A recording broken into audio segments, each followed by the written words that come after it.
Bearded conversation. You already know we locked in, the world's greatest. Broadcasting live and they love it, but don't judge it. Bearded conversation, homie, tap in. Why you hating? You already know we locked in, the world's greatest. Broadcasting live and they love it, but don't judge it. Grand rising, grand rising, grand rising. To all my overseas brothers and sisters and all my in-state melanated brothers and sisters, how everybody doing? Welcome to another episode of Bearded Conversation. Hold on, everybody. Gotta calm. Yo, what up? Where you at? I'm at the crib. All right. Yo, first and foremost, man, big ups to all my followers, fans, viewers, and subscribers. Secondly, man, big ups to the best moderators in the game, man. Hey, Maya boy. I said Maya boy. Young Bucks, young boy by your Bucks, TLS, Master Teacher Fox died. Preston McKenzie, my big bro, Professor Remo, bringing up the real for show. We can't forget about them queens. The first lady, Miss Gigi. We got Miss Starwork. And then last but not least, we got Miss CC, Craven, Carefully. Man, I don't know, man. Y'all got to excuse me this evening. Hey, oh, man, big ups to all them businesses, man. Make sure y'all check them out, man. Y'all know what they is. Dan Soul Food and Bakery, Lynn, Chicago Pizza, Urban Lux Cafe, you know what I'm saying, the House of Health and Wellness, and Cafe with grown folks play, man. Make sure y'all check them out and let us know what you think about them, man, and come back and talk to us about it, man. Also, y'all know how I like to do, man. I like to let y'all get it in without no interruptions, man. So, you know what I'm saying? We're going to let y'all get it in and enjoy this beautiful music without no interruptions. So with that being said, man, y'all know what I like to do. Let y'all enjoy it. Hit it. Yeah, we coming off the block with this one. Yes, sir. Yeah. What up, man? Yeah.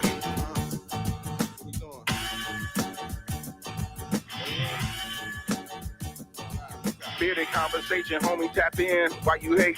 You already know we locked in, the world's greatest. Broadcasting live and they love it, but don't judge it. Off the block, giving it back.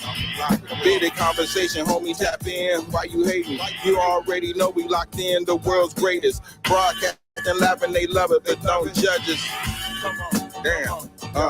Got it off the block, forming a dynasty from a rock. Laid back in the cut, press play, can't get enough. Yo, let's chop it up in every location. A bearded conversation, opportunity keep knocking like child support. Famous started from the bottom like basements, now we famous. Podcast official, the topic will probably hit you from a distance like a pistol. Subscribe so you can listen to survival of the fittest. We talking it how we living it. Rolling like a dealership, managing several businesses. T-shirts, podcast, no, you don't need a membership. Just follow us on YouTube, knowledge supreme, infinite. Chicago got a zipping exotic, let's talk about it. Going live, check your notifications so you can holler. Or leave it in the comments, debate it, just being honest. Chicago topics, roll ride views, we supersonic. Big gang is conquer, circle back round like every week. Tell a friend off the block, it's where we meet.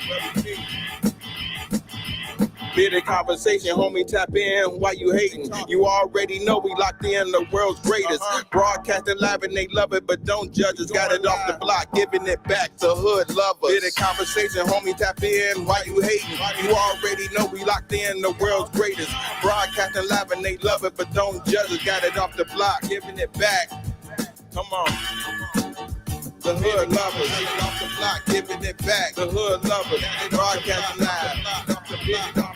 Off the block, giving it back. Bearded conversation off the block, giving it back. Bearded conversation off the block, giving it back. Bearded conversation off the block, giving it back.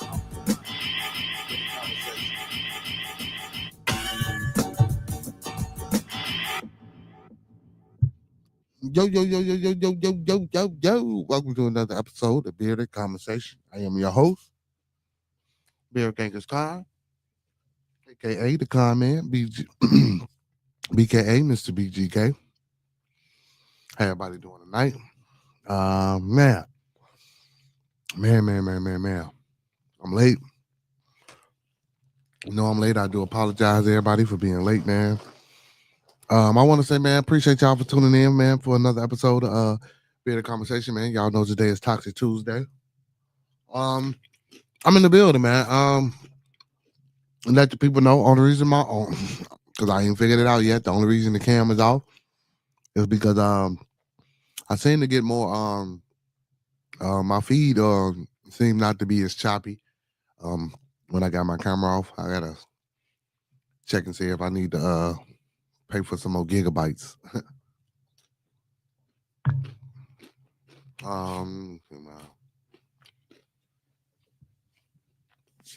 As y'all can see, man, we got Mr. Rolling Martin in the background, man. Y'all know what it is, man. Chicago finest. Y'all know how we do. First and foremost, you know, I like to start the show off with by saying, let's keep everyone in our thoughts, prayers, views, and meditations. Let's keep everyone in our thoughts, prayers, views, and meditations. Let's keep everyone in our thoughts, prayers, views, and meditation. You know, people we're cordial with, people we come in contact with on a day-to-day basis, our families, our extended families, and more especially our Bearded Conversation family. You know, we just want to keep everybody covered and try to keep a network of positive and good energy resonating throughout the universe with our fellow brothers and sisters. Cause you know, it's a lot going on, man. There's a lot of things happening, and you know, we just try to find some way to keep each other covered and just, you know what I'm saying, have a way to combat, you know, the things that's going on. So again, let's keep everyone in our thoughts, prayers, views, and meditations. So with that being said, let's do this. You know what I'm saying? Let's do this. Let's do this. The thoughts, views, and opinions of Bearded Conversations are the thoughts, views, and opinions of me right now. The thoughts, views, and opinions of Bearded Conversation are the thoughts, views, and opinions of me right now. I don't mean to hurt, harm, or to offend. One more time. I don't mean to hurt, harm, or to offend. This video streams for informational, educational, and edutainment purposes only. Once again, this video stream is for informational, educational, and edutainment purposes only, with the underlying undertone on edutainment. We don't want you to take any advice given or anything shown on this video stream for face value without consulting the proper professional that suits your specific needs. Please do your due diligence. Please do your proper vetting. Also get a second opinion. You know, we don't want you going out here starting a revolts, robbing no banks, telling your boss what he can take, how he can turn it sideways, and where to put it, because you can't get no money out of me. And as you can see, y'all know what it is, man. It's your boy, the Con Man, you know, rocking solo dolo. So, man, big ups to my co-host, though. Big ups to L Boogie, man. You know what I'm saying? Big ups to Roscoe P. Big ups to my little one, man. The co-host with the most is AJ. You know what I'm saying? Big ups to my youngin'. You know what I'm saying? Hey, big ups to everybody, family and kids and things of that nature out there, man. Big ups to all my kids, man. Hey, happy holidays. You know it's a busy time of the year, man, and I know ones is out there doing what they doing with the family. You know what I'm saying? So again, I do appreciate, you know what I'm saying, ones for spending their time with me. You know what I'm saying, enjoying the publication, man, and doing what they do, man. Hey, again, hey, also this is an open platform. This is a public forum for all to come on, man, and join the discussion. If you got something you want to talk about as well, you're more than welcome to hit that link in the chat, or you're more than welcome to stay within the chat. And you know, just speak your piece and give whatever bit of information that you got. But like I say, man, you're more than welcome to come on, man, to promote any type of business, any type of venture, any type of idea, something that you might have that you know what I'm saying, you want the people to know about. If you want to come on the show, do a presentation, let us know. You know what I'm saying? But other than that, like I say, man, you can get upside, you know what I'm saying, that this chat, hit that link and come join the conversation or just enjoy the conversation, man. But I do encourage and employ ones to come on. Also, man, go check out Ladder Publications, man. Let us know if you like what we got going on, man. We do answer all replies. So, you know, most definitely let us know what you think. Let us know if you like it. Let us know if you don't like it. Let us know if it's a particular subject matter that you would like for us to discuss on the show or things of that nature, man. Just hit us up. Also, man, you can hit more in the description. It has the email and other contact info where you can get in tune and in contact with your boy BEARDEDBUCKZ Con here at Bearded Conversation. So feel free, man, to hit the links, man. Feel free to hit the description and get the contact information if you want to, you know, maybe come on a future show or collab or do some business. Most definitely hit us up. Also, man, y'all know what it is, man. We trying to reach 200 subs, man, before the year out, man. So please share the content. Don't forget to like, comment, subscribe, thumb up the video. Don't forget to like, comment, subscribe, and thumb up the video. Like the video, man. Thumb up the video, man. Like the video, man. Thumb up the video, man. You know what I'm saying, man? Like he said, yeah. So, yeah, man. I need y'all to do all that. Need y'all to do all that. Excuse me. I'm sorry. Um, yeah, man. But y'all know what it is, man. Share that content. You know what I'm saying? Push, push, push, push, push. You know what I'm saying?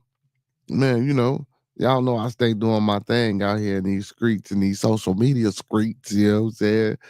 So to speak. You know what I'm saying? I might have something coming up for y'all, man. Whereas what I want to try to bring to the people is some but up and coming artists, man. That do their music, man. Like I say, I try to encourage people to come on and promote and push their music or their talent or whatever they got going on.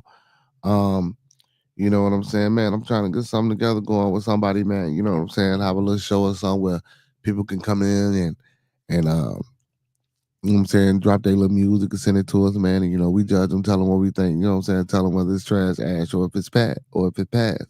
You know what I'm saying? And let them know, you know what I'm saying, about what's going on with them, you know what I'm saying? Listen, and we gonna listen. So with this, I want to keep it real. Don't get me wrong.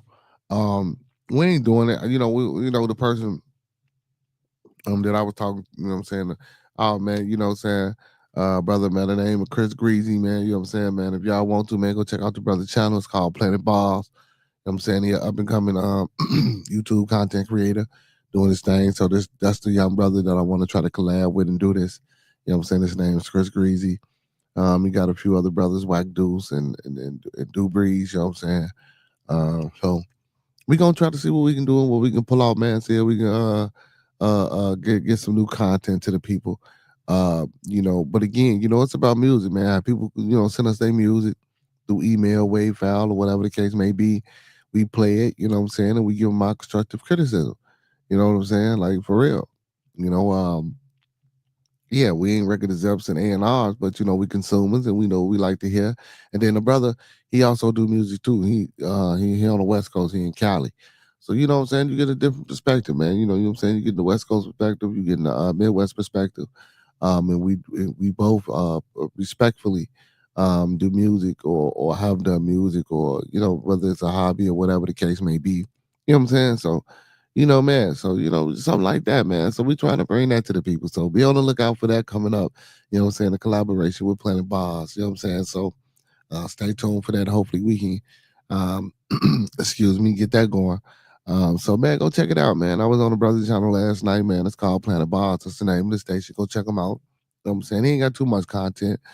But you know, and that's what it's about, man. That's the message. That's what I be trying to tell people, man. That's what I be wanting, for the people to do. You know what I'm saying? Like I was telling Brother Master Teacher on one of the shows, excuse me, about networking and pushing my brand and just being out here communicating effectively and just, you know what I'm saying, reaching people and touching people and having a good conversation where people can be like, well, man, let's talk to this brother or if I'm on a panel or on a show and I can able and I be able to fit in no matter what's going on, you know what I'm saying? So yeah, so that's what we all, man. We all about building a brand. We all about building a network and networking, you know what I'm saying, and just trying to hopefully bring something constructive to the people, of course, this ain't gonna be something that ain't already probably possibly been done, but you know what it is, man, we just want to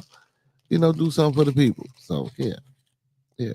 Hey man, it's Toxic Tuesday. We in the building. Y'all know what it is, man. It's your boy Beard Gang is Kyle. You know what I'm saying? Hey, Like the video, man. Thumb up the video, man. Like the video, man. Thumb up the video, man. like he said, you know what I'm saying? Hey man, for real, man, hit that like button, man. Hit the subscribe button. You know what I'm saying? Hey, support the channel, help the movement grow. Hit that cash app.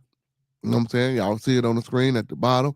$ Bearded Bucks with a Z. That's $ Bearded Bucks with a Z.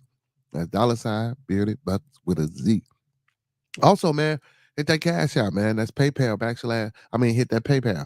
That's PayPal /Arthur32SP@gmail.com. That's PayPal /Arthur32SP@gmail.com. Yeah, man, hit that, man. Help the channel grow. Support the channel, man. It helped, with the channel, man. It helped with everything. You know what I'm saying? Hey, I'm out here in these streets, man. You know what I'm saying? I'm in these content creating YouTube streets, as they say, So yeah, man. Hey, looking for the people. You know what I'm saying? I need the people. I keep it real with my peoples, you know what I'm saying? Also, most definitely, man. If I ain't did this, and I know I do this every night, so I don't know why I say I ain't did this, man. But big ups, man. You know what I'm saying? And big flowers to all my subscribers. Big flowers to all my moderators. You know what I'm saying? The moderators help me a lot. You know what I'm saying? Throughout this journey and this process. And like I say, big ups to them. P-Mac in the building. What's going on, P-Mac? What's the question, brother? What is the question? But like I say, man, big ups to all y'all, man. You know what I'm saying? I love the support. I appreciate the support. You know what I'm saying? Keep pushing. Keep doing what you're doing. You say, why? Man, I'm snacking, man. It's 9 o'clock. You gotta think about it, man. Most people have probably ate dinner or eating dinner right now. I do apologize, y'all, but you know what I'm saying? It's a snack. You know what I'm saying? I ain't ate yet. I ain't did nothing, man. I'm having a little snack. Some goldfish, actually. Like some trail mix or whatever. Yeah. I thought, I ain't eating dinner, no pizza, or nothing like that. You know what I'm saying? I'm just snacking. I apologize, brother. I apologize, brother. I apologize, brother. You know what I'm saying? But yeah, that's where we at. Hey, okay, we see. I said we got my master teacher in the building. What's going on, my boy? What's going on? Everybody out here looking for Kamala, y'all. Leave her alone. Hey, it's ridiculous, man. He said I was just snacking on a turkey tip a second ago. Hey, see? P-Mac. Again, man, I do apologize, but you know how black folks is, man. I choose to go live at 9 o'clock after everybody else in ate dinner. When I try to sit up here and you know what I'm saying, go through the whole 2 hours without really you know what I'm saying, partaking in any type of nourishment. But I know I should have ate before, but I don't really eat that early. And I don't really eat like that. Well, I ain't gonna say I don't eat, but I do eat. But you know what I'm saying? Yeah, so sometimes like a little snack or something. A snack can hold me over for a couple of hours. You know what I'm saying? If not more. You know what I'm saying? Depending upon what I'm snacking on. But yeah, man. Everybody on Kamala Harris case, man. Leave her alone, man. Leave her alone. Hey, she on vacation, man. Kamala Harris just lost one of the most precedented events in world history. You know what I'm saying? That's gonna be recorded and put in the history books. You know what I'm saying? Gonna be put in because it's gonna go down that she was the first black. Well, no, well she wasn't because Chisholm tried to. So my bad. Let me take that back. But to almost dethrone or almost become. So you know what I'm saying, man. I know. I know, listen, and I ain't saying I'm sitting there taking up for it, but what I'm saying is, like, yo, let her be. She lost. You know what I'm saying? We knew what it was. Regardless of what we think or what we thought or what we wanted it to be. You know what I'm saying? And again, I'm trying to move past the I want to say the political stage of this Trump and Kamala Harris demonstration. We want to move past and move forward and move on from this. But again, this is what's going on. So a lot of people have been saying, where is she? She mixing the action. A lot of people saying, this ain't the last you're gonna see from her. But before they even all this started surfacing and coming out, I was saying, what if we wouldn't be surprised if this one of the last we see from her? You know what I'm saying? That she didn't mess around back in 2028, and get a I don't want to say a better campaign, but get better prepared.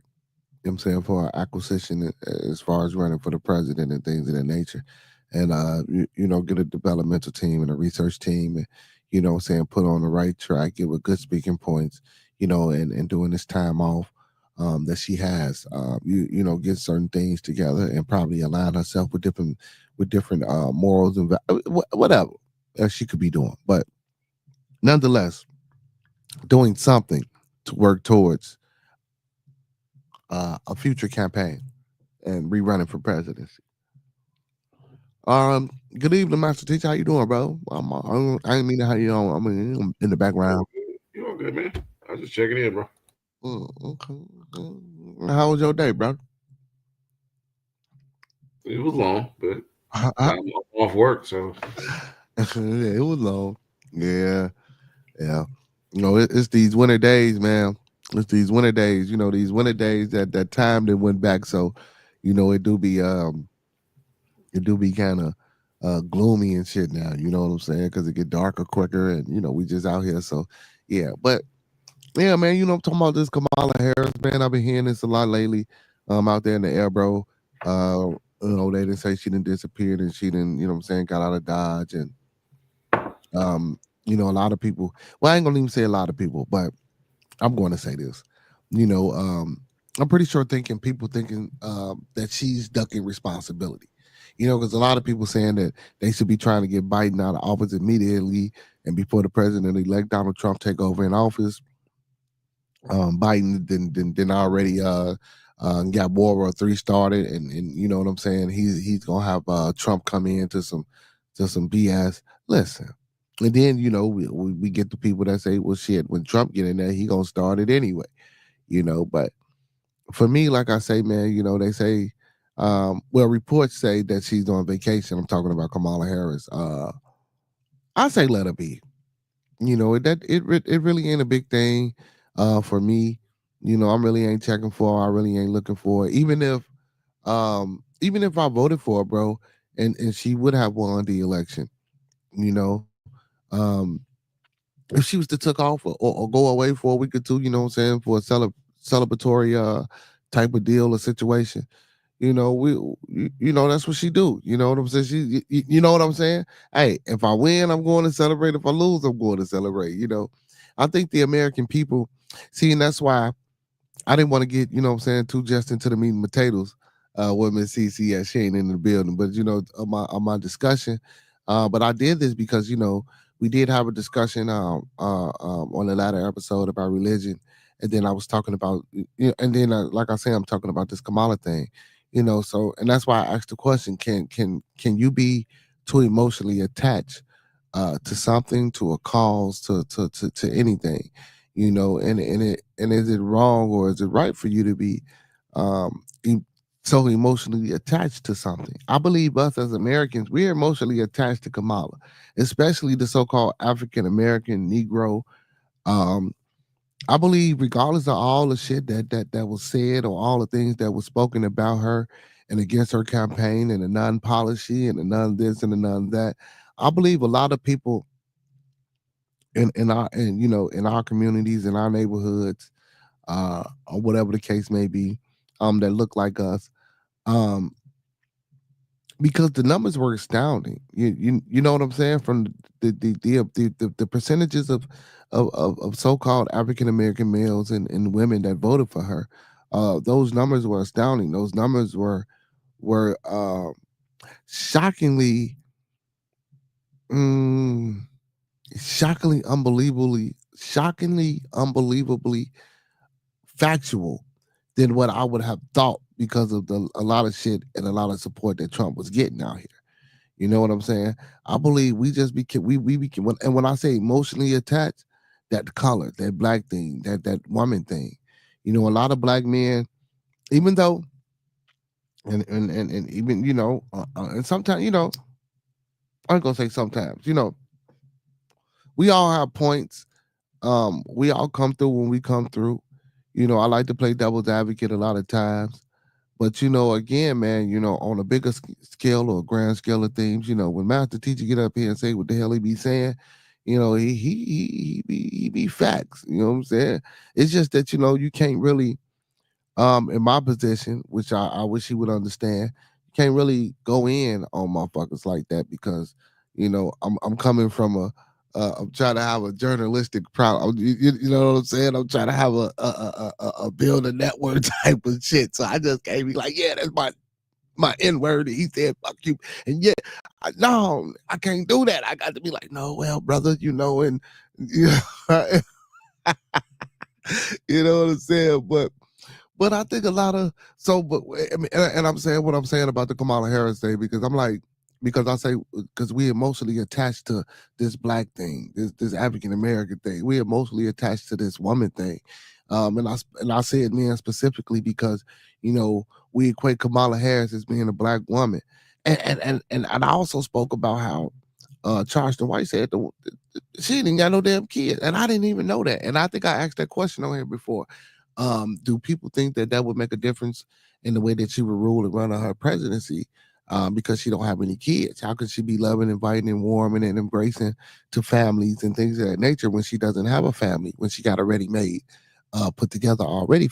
Listen, and sometimes these things don't matter, but in a grand scheme of things, when you're trying to touch and relate to a people, sometimes these things do matter. And I believe that's why we vote the way we vote, because our emotional understanding. You know what I'm saying? And I don't want to say the lack of emotional intelligence, but not enough emotional intelligence. But I just say leave her alone, man. Let her be on vacation. She had a hard fought uh, uh, uh, uh, presidential race. She lost, and I think she's embarrassed. She might not say she embarrassed, but I think she's embarrassed. That's why she really ain't been, you know, showing her face. But she got to show up because she got to be the one to help inaugurate the president-elect Trump. That's his ceremonial. Uh, so. But again, she'll be back for that. But yeah, let her alone, man. What you think, bro? Because for the life of me, I'm trying to figure out why the hell do we even want to know where she at? Biden finna get out of the office. Well, most people they like, we talked about this, like gossip and rumor, and what's she doing now, how she responding to the campaign, the election results, all that. It's just kind of like that was it the chill dude meme that's going around. It's like something else to nitpick with. What we should be paying attention to is like not where she's at, but what he's gonna do next. That's my opinion. But yeah, I'm with you. Like, just let her breathe. Like let it go. But people like gossip. Yeah, and you're right. Like, and see, and that's the key word. Like, we like to say these people give us all these distractions in the media and the propaganda, man, bro. And I'm not gonna say this is easier said than done. When you see that shit on the TV, cut it off. I was watching something, and his brother was like, man, before you get up in the morning, and most average Americans, when they get up in the morning, you know what the first thing they do? Before you brush your teeth, wash your ass, or take a piss, you reach over, you grab that phone, and you get on the internet. And the first thing, or the first couple of things, well, he was saying the first thing, or certain images, but I'm going to say the first couple of things that you see on this internet, because I'm going to agree with the way where he took it. The first couple of things that you see on this internet usually dictates the rest of your day. If you're one of these people, whether you see something that you can't have or that you can't achieve, and if you're that type of person that wants to achieve it, now you create anxiety within yourself.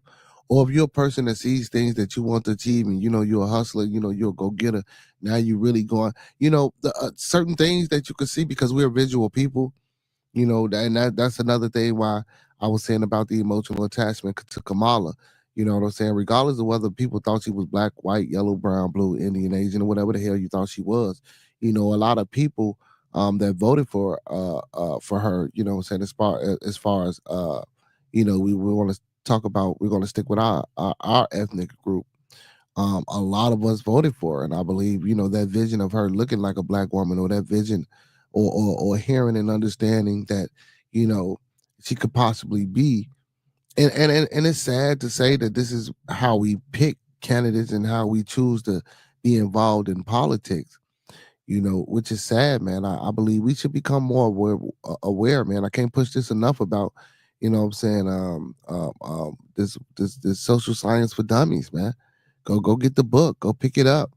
You know, we need to start learning, man. We need to start healing. We need to start creating spaces of evolution. You know, of course, evolution happens naturally, and I believe it only happens naturally when we're doing the things that it takes for us to evolve.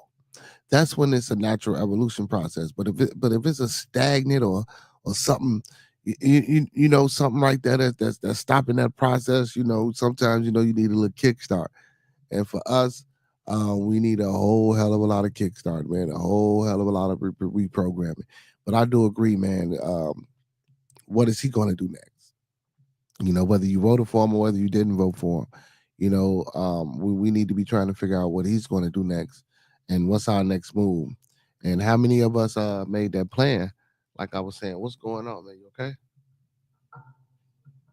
You want something? What you want? Who? You want some who? Get it to me. You know what I'm saying? That's AJ, man. That's AJ. But yeah, you know what I'm saying? What should he do? What are he gonna do next? And we got to understand. Let me read this quote from Remo. We got to understand, they say Biden messing it up in there, man. So when Trump get in there, he gonna have to fix a lot of shit. Maybe not. So Professor Remo says emotional attachment is innately human attribute. He said white people are white people are emotional about their whiteness even more so than black to blackness. And because they have an interest to control, if that's the case. He says white emotionality stems from fear of retribution for all the death white people have reaped over or have caused over the world over. Because they ain't reaped the world over, but they didn't cause a lot of shit the world over. Someone asked me the other day, man. He says, where do I think racism and the concept of white and black and different nationalities and shit like that come from? And listen, again, I'm no expert. I'm no expert. And I'm gonna say it again. Like the video, man. Thumb up the video, man. Like the video, man. Thumb up the video, man. Like he said, but I ain't no expert. But in my opinion, like I told the brother the other day, I believe the person that or the people that or the species that was able to take a better advantage of their environment and use their environment to their advantage, if that makes any sense. Once you can do that and you go around conquering and pillaging and raping and destroying, you impose such a will, such a force upon others that they tend to not to want to fight back. You devalue their psychological prowess so much that they don't even know how to get about a certain psychological situations when you put certain obstacles in front of them. And I was saying this because we were talking about natives and just people in general and where we come from and how we may have evolved and developed and traveled and things of that nature. And I was speaking to the fact that when we traveled and when we came to other lands and we came across native, indigenous, aboriginal, or whatever the hell you want to call them, because I don't get caught up into that. When you get caught up into that, it tends to try to turn into a different type of conversation, and it just goes left. And it just goes left. But again, when we traveled, bro, and we went to these different places, we came with the understanding of embodiment. And we came with the understanding of care, of nurture, of understanding, wisdom, knowledge, and sharing. And when we come to other places, and then, but you get people that yeah, they gonna take that information and they gonna take that shit, and when they go to other places, they not coming and sharing and care because they see how people coming to them. So now they like, well, damn, if people coming to us like this, let's get out here and see what we can do. Let's get out here and see what we can explore, and we not sharing shit. You know what I'm saying? We not giving shit. We not you know what I'm saying? We not trying to understand a damn thing. Our sole and main purpose is to conquer, to take over and destroy and take what we can and use it to help build what we need to be building. And I believe that's what happened. And that's why, because I was mentioning about, because he asked about again about racism and how do we think, ones came in power and shit like that. And like I told him, man, I believe certain people just took better advantage of their environment and shit. They used it to the best of their abilities and shit. They on top. And that's how it is. But again, that don't mean that we can't survive or we can't find a way to get up out of the situations and shit that we in. You know what I'm saying? A lot of times, we try to use this unity thing to build upon. And and I'm not knocking unity, and I want unity and I love unity and I'm all for it. But again, we got to start smaller than that to build something greater. So, let's just try to find a common goal to focus on. And maybe with the side of that common goal, we can build and start a foundation and attain an infrastructure that can be competitive, that can be compatible. Well, we're not going to say compatible. I'll take that back because we're more than capable and we're more than compatible. But in the realm of a society that doesn't accept or that doesn't appreciate the things and the values that we have to offer, we got to go extra hard, man. We was always told we got to go extra hard. We always got to go extra hard. As a person with melon, you know what I'm saying, melanin and a person of hue. We always got to go extra hard. You know what I'm saying? I was just telling my son this shit today, man. Listen, it's reading, it's math, the shit, these scores, bro. You're going into high school, you want to go to Catholic school and all this shit, man. You got to start doing the things that it take. Just like if you were an athlete, I coach football. You just can't listen. I understand you got talent. Some people got talent. Some people just are naturally gifted. But guess what? Even with that natural gift, you still got to work on shit because guess what? It's just like you naturally talented. It's gonna be 10 other people that's naturally talented, just like you. But guess what? We're gonna say 5 of them working hard. We're gonna say 3 of them working halfway. We gonna say 2 of them working a third away, and then we gonna say 1 of them just doing enough to get by. Whereas you sitting in the background just relying solely off your talent. You know what I'm saying? We gotta work. We gotta constantly work. We gotta constantly do the things that we need to do to attain some of this shit, man. If you want to be a better reader, start reading. If you can't read, start reading, bro. Listen, let me tell you something, man. I understand. If ain't nobody told my people and my brothers and sisters out here, who have certain challenges and who look at things in a way of, defeat and they can't, and, this, that, and the third in society and all this shit. Listen, I understand. You know what I'm saying? And the reason I'm saying I understand is because, ones might not have heard this.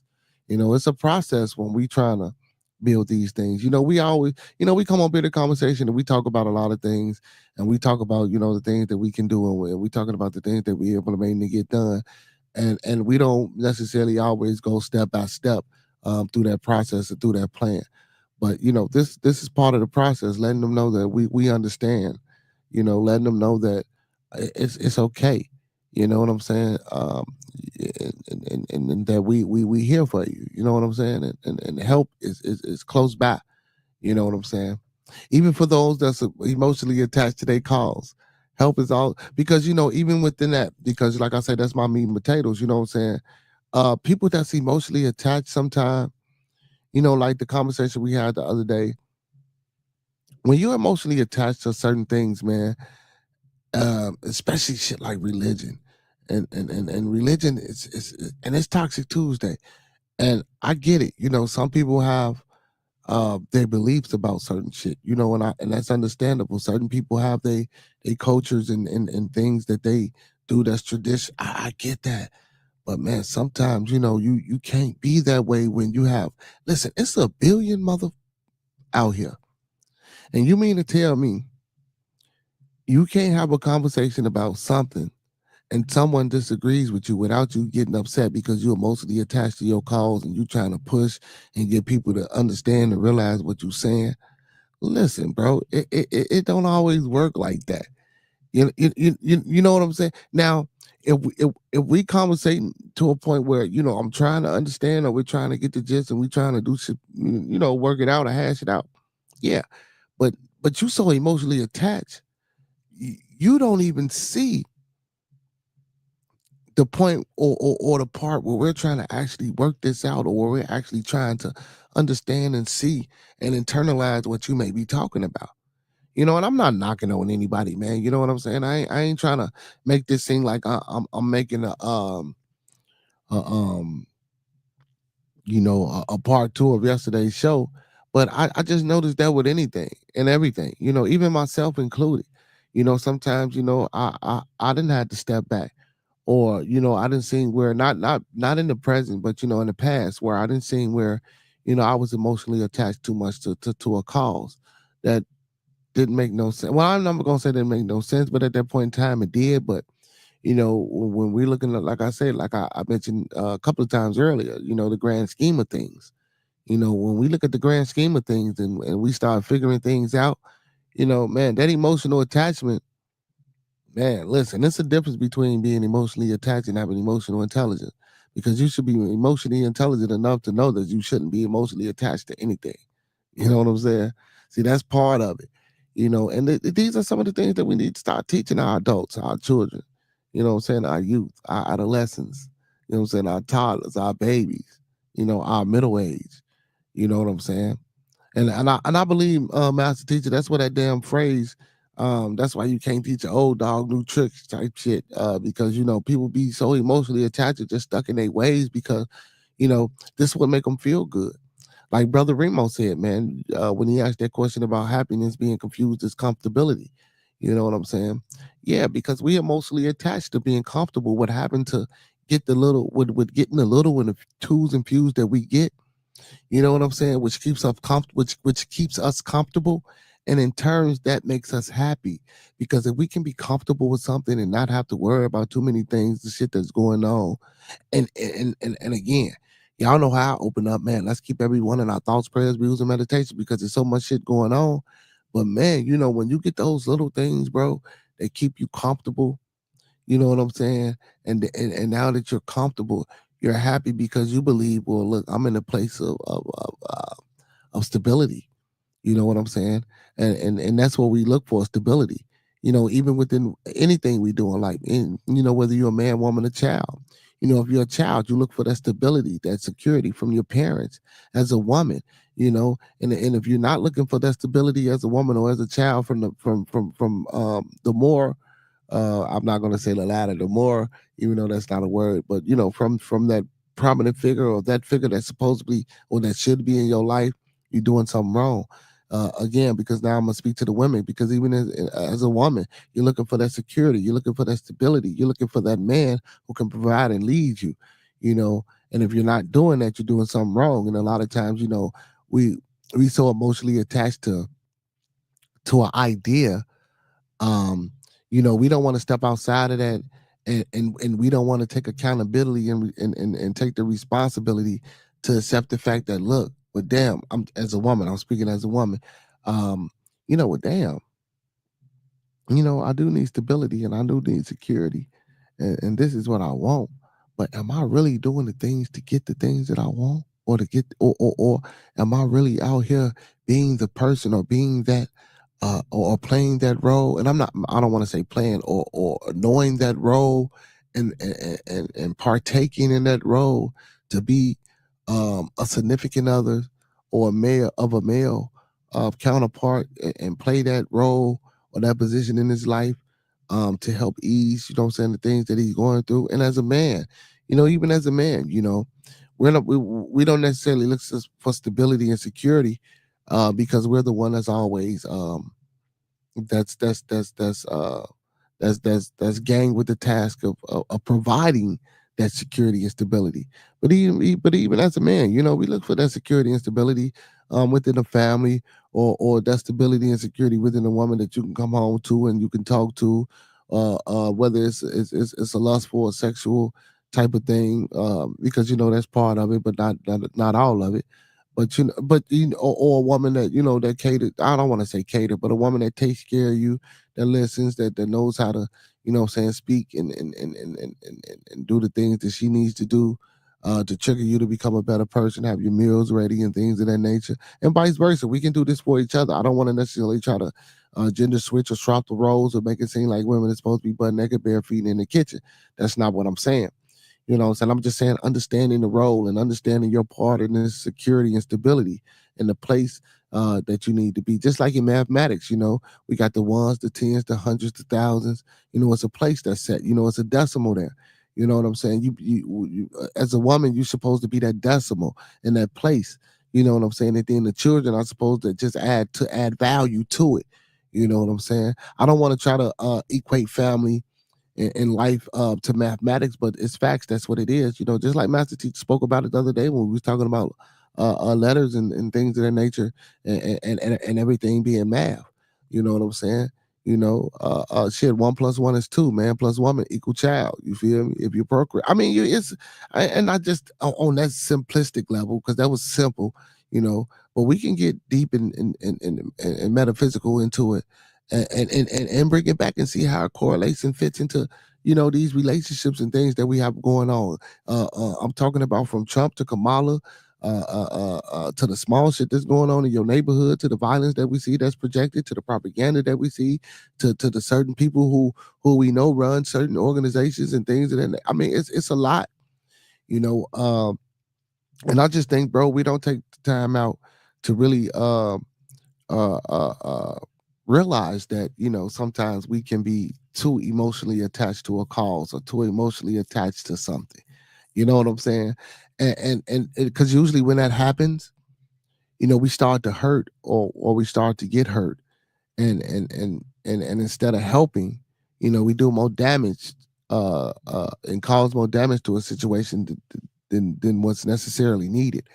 Um, but again, these are some of the things that we got to work on, man, as far as being a community. I know it might sound like I'm all over the place, y'all, tonight, what I'm saying, on this Toxic Tuesday. But no, I ain't all over the place, man. It's because again, that emotional attachment, man, it's involved and prevalent in every facet or facet, or however you want to say the word, of our lives. And I don't think we and again, we didn't do that emotional intelligence word around a few times here on the show, you know, and talked about empathy and sympathy and things of that nature. But how often is it that you really sit back and just really think about some of the things that's going on in your life? Not when you're down, or when you don't have, or when you can't get. When you're up. How often do people, when we up? How often is it do we sit back and reflect on the things that's been good or that's been bad, or the things that help, or the things that we can do without in our life? Usually when you up, that's the last thing you fucking thinking about, because we up. You know what I'm saying? And in most cases, usually when you down, these are the things that people, when they down, they reflect on.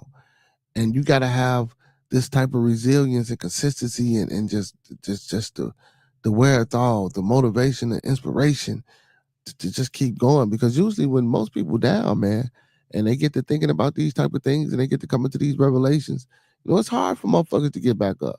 I know a lot of motherfuckers that go down, man, and they don't get up. And it don't even be for no body shot, or no haymaker. You know what I'm saying? Motherfucker glove barely touch them. You motherfucker go down from the wind. Boom, hit the ground. You know what I'm saying, man? Teaching don't know how to get back up. Man, we got to do better at this fighting thing, man. You know, I seen some shit, man, about this brother, man. He was in jail. He had a mask on. He was working out, and he was like, you know, we don't lift weights, but you know, we do cardio and things of that nature. And this is what we do. You know, we do it in a group setting. You know what I'm saying? So we can stay in shape. You know what I'm saying? And then sometimes after that, he was like, you know, we might do other things on our own or have our own regimen, you know what I'm saying, so we can get down. Pause, you know what I'm saying, and just, you know, stay fit or whatever the case may be. And at the end of it, he was like, because you never know when something's gonna go down up in here.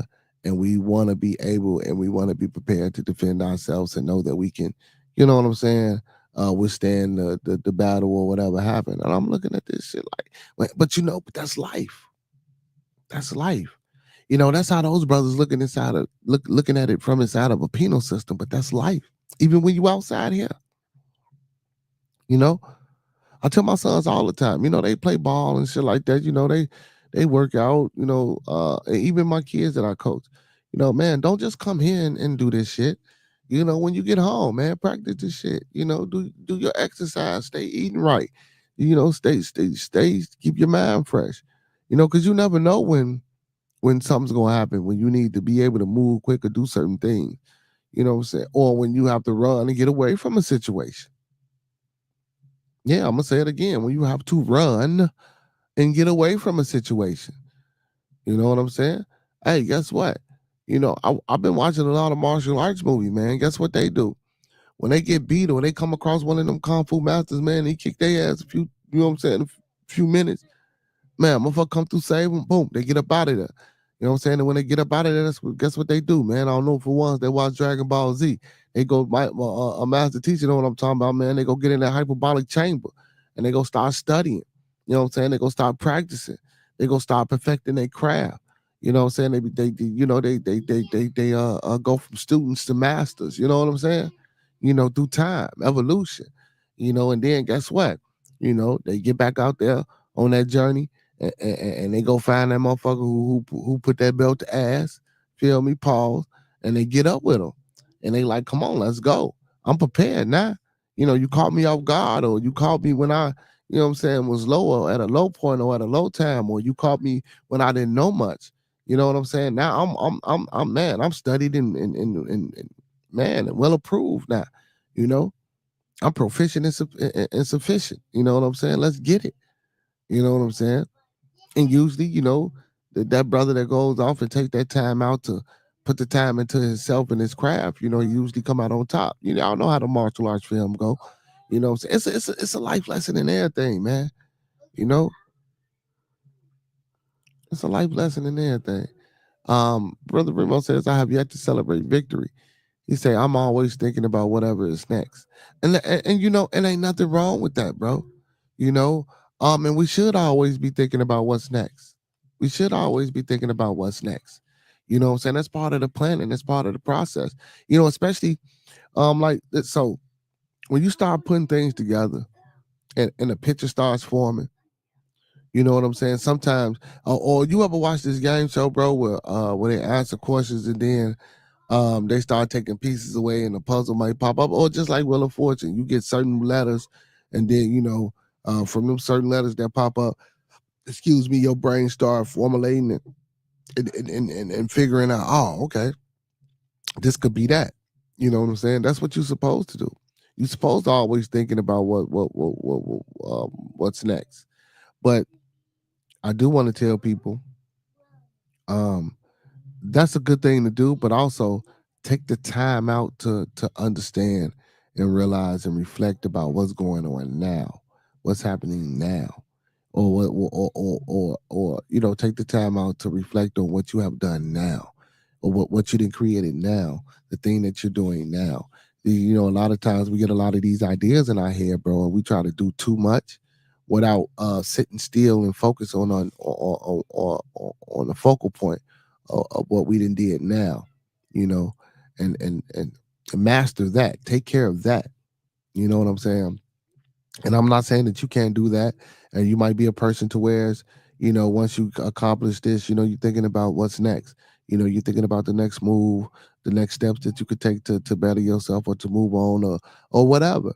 You know, and say, hell, you could be a criminal. Shit, you could be thinking about, not saying that you are, but for a criminal person that's got a criminal mind, they could be thinking about shit, the next lick or the next move. Okay, well, I done did this, or I secured this, or I talked to him. Okay, now I need this, that, and third in play. So man, let's get this together. So I get what you're saying, but sometimes we overthink, we overplan, and we move too quick. A lot of times we move too quick. A lot of times we put all our eggs into the basket, and then when them bitches get smashed, you know what I'm saying? You feel me? We can't do shit with it. We can't make no boiled eggs. We can't make no scrambled eggs. We can't make no fried. We can't do shit with them because they all gone. We done smashed them because we done put all our eggs in one basket. You feel me? You know what I'm saying? We want to try to spread them out. But when we spread them out, we want to, like I say, we want to take the time to evaluate and assess the situation, and do the best analytical synopsis and due diligence and vetting that we can upon the situations that we bring upon ourselves. Because guess what? Don't none come into your life unless you bring it into your life. You know what I'm saying?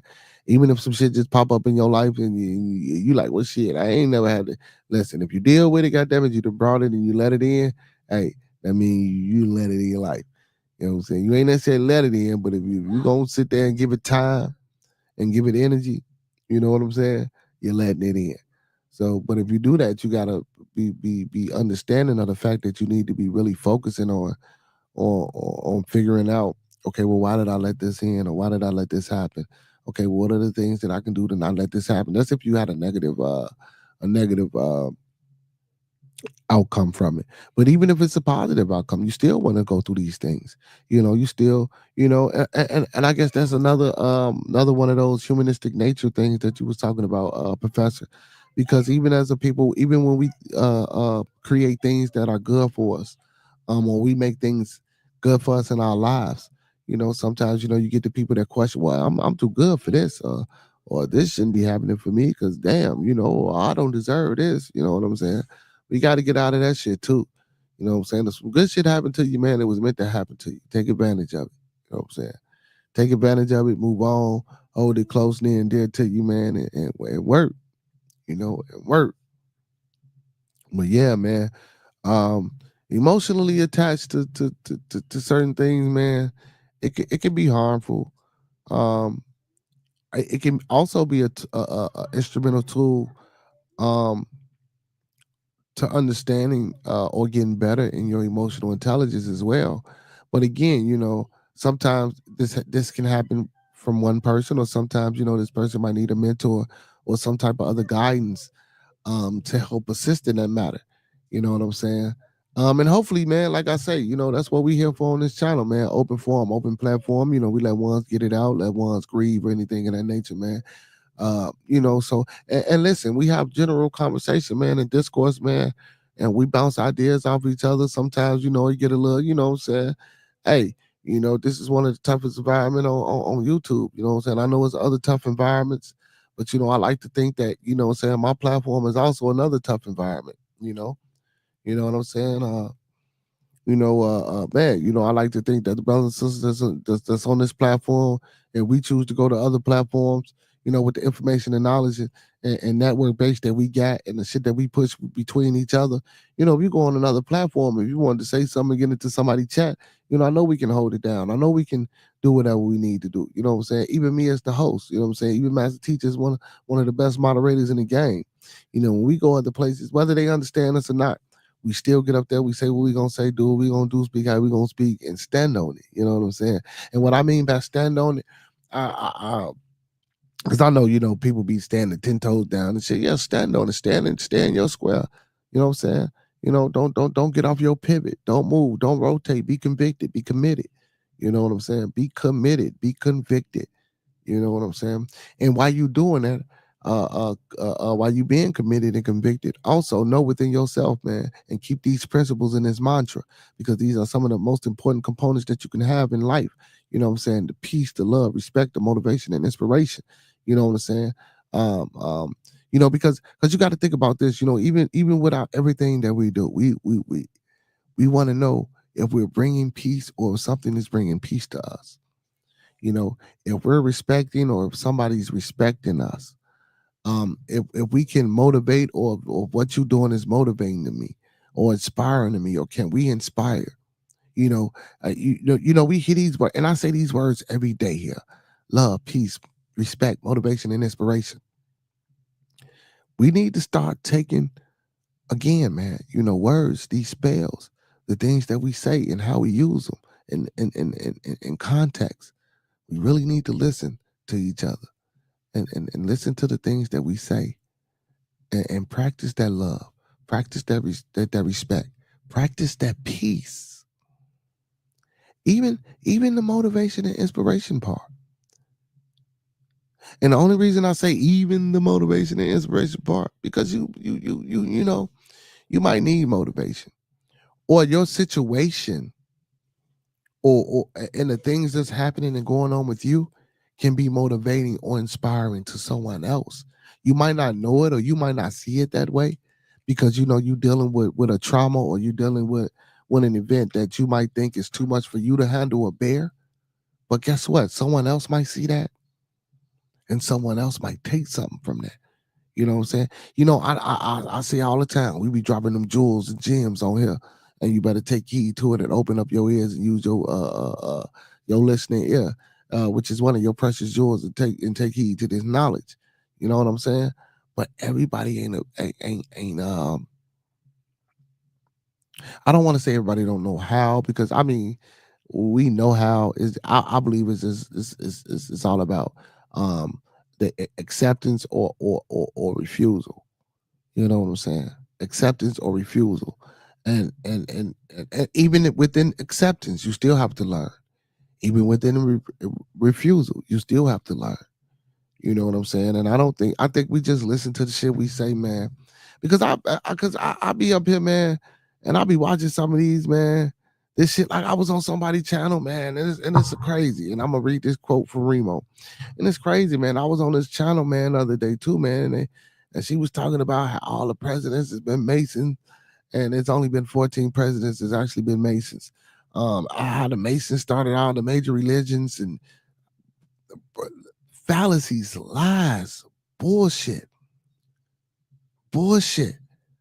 I had so many people in this chat room listening to this fucking hypocrisy. Then she say, well, I like Jaguar Wright, and I'm a Jaguar Wright defender, and things of this nature. And I fuck with Jaguar Wright. So I made a statement about, when I said, don't get me, you know what I'm saying? I don't get me. I know you like Jaguar, don't get me. But I say Jaguar, she was part of it, and now she's fixing her wrongs. This broad get to calling me all type of, out my name and shit like that. And, and she claims to be an empath and a psychic. I don't think she know what neither one means. But again, she's emotionally, how are you emotionally attached? Okay, I guess that's that empath shit. But how are you emotionally attached? Because but even within that, because if you look, you're supposed to be able to detach yourself so you won't let that shit deplete you. Being an empath can deplete you. And again, you're speaking up for someone who did wrong, who's now fixing their wrongs, and you letting that shit deplete you. Because and the reason I said that was because she didn't understand what I was saying. And then she wound up saying the same shit that I was saying. Well, she helped plenty of young girls. All I was saying was Jaguar, and I heard this on plenty of interviews where she said that she contributed to some of the shit that was going, and not to get off into all that shit, but she contributed to some of the things that were going on because she was a part of it. And when I say a part of it, she was a victim herself, and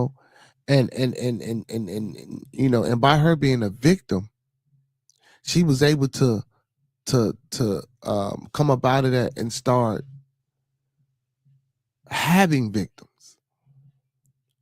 And whatever type of divine knowledge or information or divine emotional attachment or detachment that got her to be like, you know what? Wake up, snap out of it. This is wrong. This ain't right. This ain't what we should be doing. Now we're finna start helping others figure this out and find their way away from this shit. And I'm gonna do this and I'm gonna do that, and I'm gonna speak out about this and I'm gonna speak out about that. You know what I'm saying? That's all I was saying when I said that she was part of it and now she fixing her wrong. And the young lady took it as, or older lady, or whatever the fuck the bride was, she took it as, I was being disrespectful. And again, That's why I say, and again, my meat and potatoes. Can you be emotionally attached to a cause or to something? You know, and I think we are. You know, from the Kamala Harris going on vacation to these couple of channels that I done visited, and people just lashing out to the decisions and things that we make and that happen in our life. Bro, master teacher, I believe do I don't know. So emotional intelligence, that's not a class. I believe I think I said some other shit that I believe should be taught. I believe emotional intelligence should be taught on a broader scale, or should be mentioned or opened up or introduced in a scholastically or a scholarly way to help people endure and deal with their day-to-day um um um journeys and shit and paths that they take in their lives, man. Because we got to figure out how to separate the two, because this shit can be damaging, if you don't know how to navigate, through that. You know what I'm saying? No, I know what you mean. I mean, but I think that still falls under the bracket. It's already being enforced under the diversity, equity, inclusion initiatives. But with Trump in office, I think it's going to be reversed. Like you have something called microaggressions, and I talked to you about this recently or in the past. That's where you get. It's like walking on thin ice. You got to watch what you say. You got to be emotionally intelligent to know what's a trigger, what's not a trigger. And as I've said, my stance on it is like that's really difficult. I think it's more about common sense than it is. Um, I think you're getting that empathy on a level of emotional intelligence, but you can't, as a human being, know all the triggers for all sorts of human beings. You can navigate as best you can because that's what the business aspect is or the corporate life is like. But it's a tough call. And then with Trump being in there, like he's going to roll that stuff back because that ties into those pronouns. How do we identify? Because you got to think about that. Like how can I know if I called you sir, it would trigger you if you identify as a ma'am or a miss. So it's tricky what you're saying, but I see where you're going, but I don't think there's an easy fix for that because Yeah, I know, and I didn't want to really get off into, because that's an emotional attachment too. I was I listen, that the pronoun thing. You know what I'm saying? I had something for that, but that's real touchy, and I don't want to upset or offend. I don't want to. I don't even want to get off into that. yeah, But I shit, know, but you hitting I on tried to emotional do the intelligence. religion That thing. factors in. Right. We tried to do the religion thing. I thought it was gonna go over well, and it did. So, but even that, like you said, with the pronouns in that community, you know what I'm saying? That was one of the things that I wanted to talk about, but I chose not to, and I'm not going to talk about it. But I will just work around it, because that's a touchy subject, and I believe a lot of people are emotionally too emotionally attached to that fucking cause, bro, and not the right shit.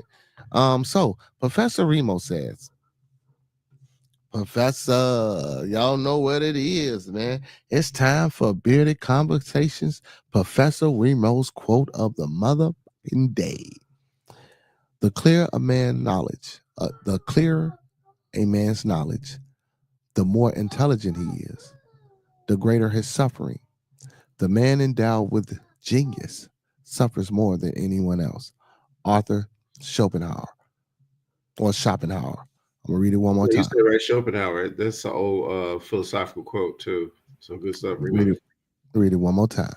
The clearer a man's knowledge, the more intelligent he is.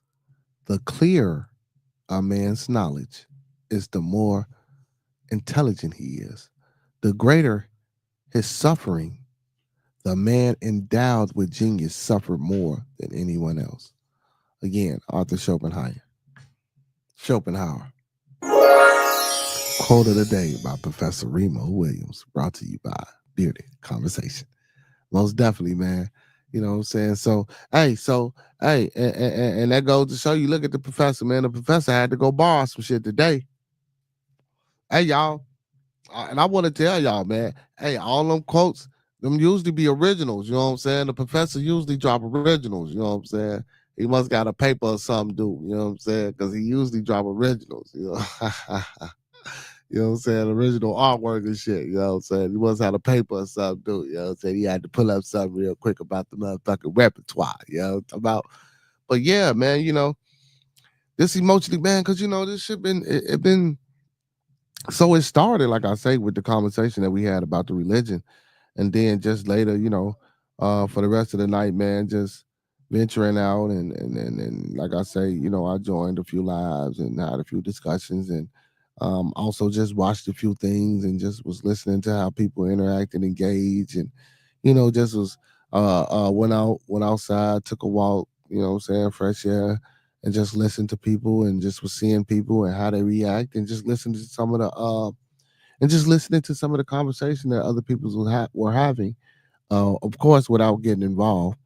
But people really fucked up about this election, bro. I mean, of People, course they are, because they had their champion, and then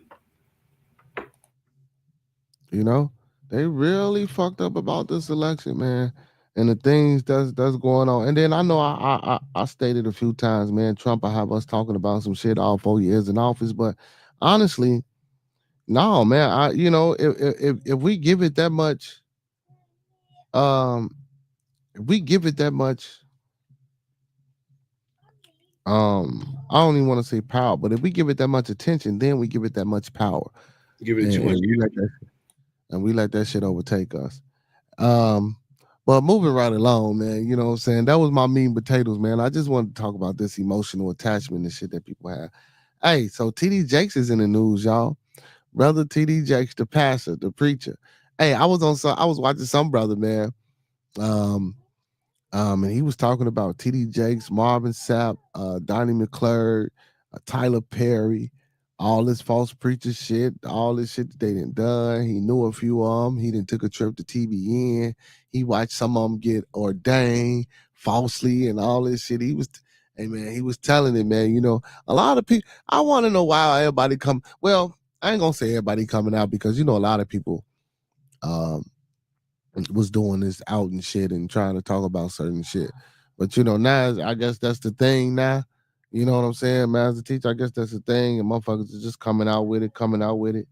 You know what I'm saying, and making it popular, Yeah, especially especially through after P Diddy and stuff. I mean, yeah. yeah, and especially with this YouTube shit, and you could just go live and say what the hell you want to say about any damn body. You know what I'm saying? So, yeah. Hey, Professor say he sure do. Yeah, I know you got some work to do. So I'm gonna read a little bit of this article, man, about TD Jakes. TD Jakes, Bishop TD Jakes, I'm sorry, files defamation lawsuit against a fellow pastor, Dwayne Youngblood. So, and this just goes to show you the corruption and the lack of respect and shit and things of that nature, even with inside of the I don't want to say the priesthood, because they're not priests, but inside of do I want to say seminary or theologian or theology community. I'll say the theology community, or the spiritual, or what I'm saying, that community. You know what I'm saying? So it says Bishop T.D. Jakes has filed a defamation lawsuit against fellow pastor Dwayne Youngblood, who claims Jakes tried to sexually assault him when he was 18 or 19 years old. So the brother that I was watching, he was saying, like, man, if y'all look at some of these guys' pictures, they start to show y'all what and then listen. Again, these are the thoughts, views, and opinions of someone else that I'm reporting or that I'm giving y'all. These are not necessarily the thoughts, views, and opinions of Bearded Conversation or its panelists or the show or its host. He was saying that, you could see where they started getting zesty at. You remember when we had and it was crazy, bro, because he kept using the word zesty.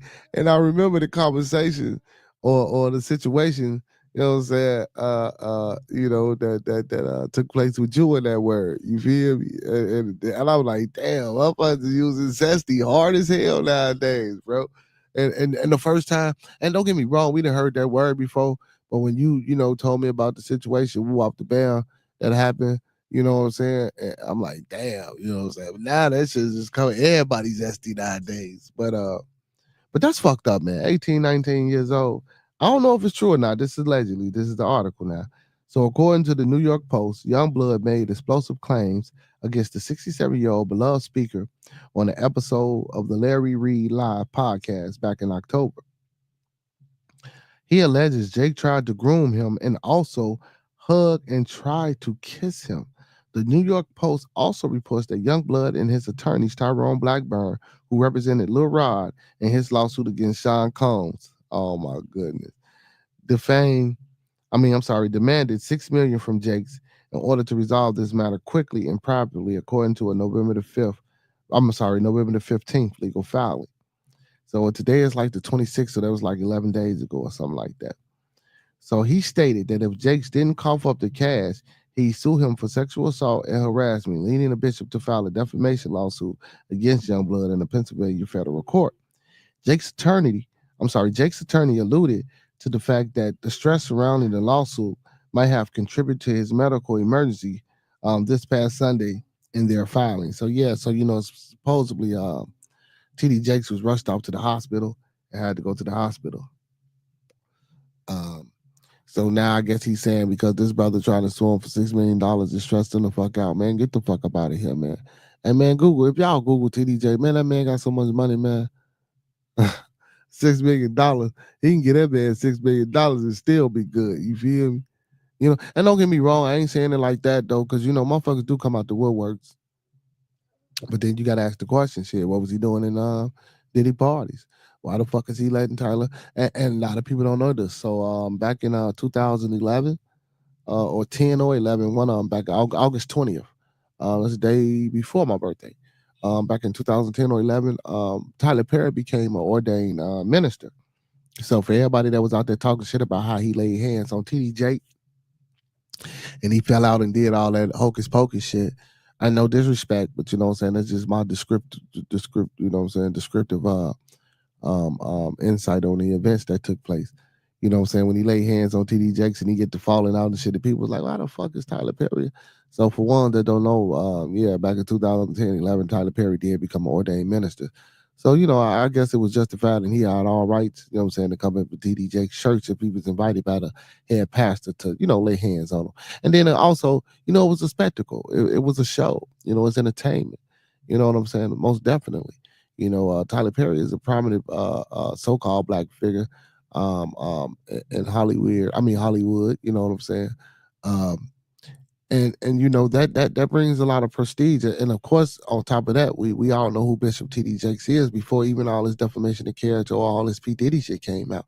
A lot of these people were staples in the community, staples in the things that they did. You know what I'm saying? So, it's hard to believe that when shit like this come out, we either turn our heads or it's an uproar and people start talking about the shit. However, so it says this lawsuit is intended to bring that scheme to a halt. Jake team stated to end the extreme emotional, physical, and spiritual toll. Defendants I'm not laughing, yeah. I'm laughing, but I'm not. Because sometimes when I'm reading this shit, the words that they use, it be so crazy. Defendants' conduct that has caused Bishop Jakes to set the record straight so the world understands he didn't even come out when people were talking about him and P. Diddy. You know what I'm saying? He didn't even come out against those allegations. So, and I don't even give a fuck why he coming out and speaking out against some shit right now. But for the ones that like this type of shit, it leads to or leads you to tend to believe like, you know what I'm saying? But anyway, so he says to set the record straight so the world understands the patent falsity of the accusations and to restore Bishop Jakes' reputation. Bishop Jakes believed with all his heart that actual victims of sexual abuse should be treated with the most utmost respect, kindness, empathy, and sympathy, and that true perpetrators of such abuse should be held accountable for their actions, the filing continues. But that is not the case here. Youngblood has used and abused the might of social media in the legal process to make knowingly false accusations for his own personal and financial gain, which could be true, which could not be true. In the filing, Jake's team also pointed out that Youngblood is a registered sex offender in the state of Pennsylvania and is currently on parole. What the fuck? And then he said he was a fellow pet.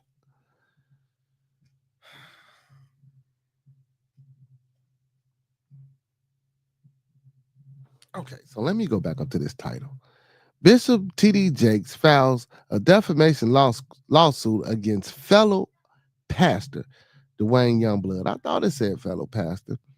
And then it comes down here and says Youngblood is a registered sex offender in the state of Pennsylvania and is currently on parole. Hey, birds of a feather flock together, master teacher.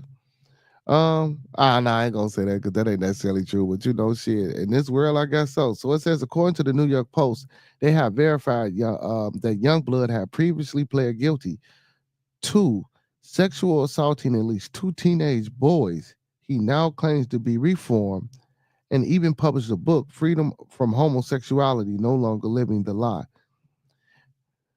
An attorney for Youngblood did not immediately respond for comment. Bishop Jakes was born Thomas Dexter Jakes, founded the Potter House in 1996, growing to now more than 30,000 members. So you got a sex offender. So I don't know, man. I just don't know. I just don't know. In that world and in that place and in that space, I just don't know, man. Now, what I do know is about the priests and things of that nature that we may have heard of that, molested or did whatever the egregious crimes they committed with young boys. Man, it's ridiculous. And I do also know that, people say if you were abused in that type of way, form or fashion, as a youth, you generally tend to sometimes, go that route or go that way or be that person. You know what I'm saying? So I don't know, man. I just know it's a lot, and when I heard fellow pastor and then, as we kept reading and, he was also a sex offender himself. And speaking of that homosexuality thing, Master Teacher, I was watching something where some brothers were saying that they were homosexual, but then, once they got into their Bibles and they became Christians, they stopped living that lifestyle. They say they no longer have those urges or that type of mind to do those type of things. Like I said, it sounds good, man. Yeah, so and I thought doing myself because people say, well, they born we born like this, or this is something that's innately in us. Like now, for a person like me, let's just say for the sake of this argument or this conversation, let's just say a person like me, let's just say, I don't believe in none of that shit. I don't believe in no spirituality. I don't believe in a religion, or paganism, or none of that, right? And you're trying to convince me that, because you got into this, or you're telling me because you got into this, now you didn't overturn it, whereas for eons, well, I'm not going to even say eons, but for years, you people in that community were saying that this is how they was born. They always knew these things. And now you telling me, a person who don't believe in this, that you saying you became a Christian and now it's just gone. And I done seen other things like this, other maybe shows where, people were having Christian or religious spiritual retreats, and where they were taking young people who were so-called homosexual and trying to get convert them over or get them back to being heterosexual. I mean, I just thought that shit was madness too.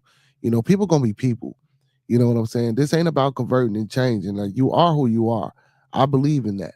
You know what I'm saying? Wholeheartedly. But when you get these type of stories and things that they push and they put out here, man, it'd be hard, man. It'd be hard. Hey, Philosa, please, what's going on?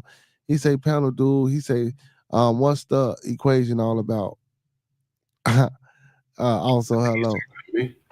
Yeah. So I guess he asking, what's that equation that you got up there? The equation is known as Maxwell's equations for electromagnetism, and they are tensor calculations or up-level calculus calculations that actually mathematically show you how light travels with electricity aiding it. So I got the shirt from So CERN. I hope, brother. So this is actually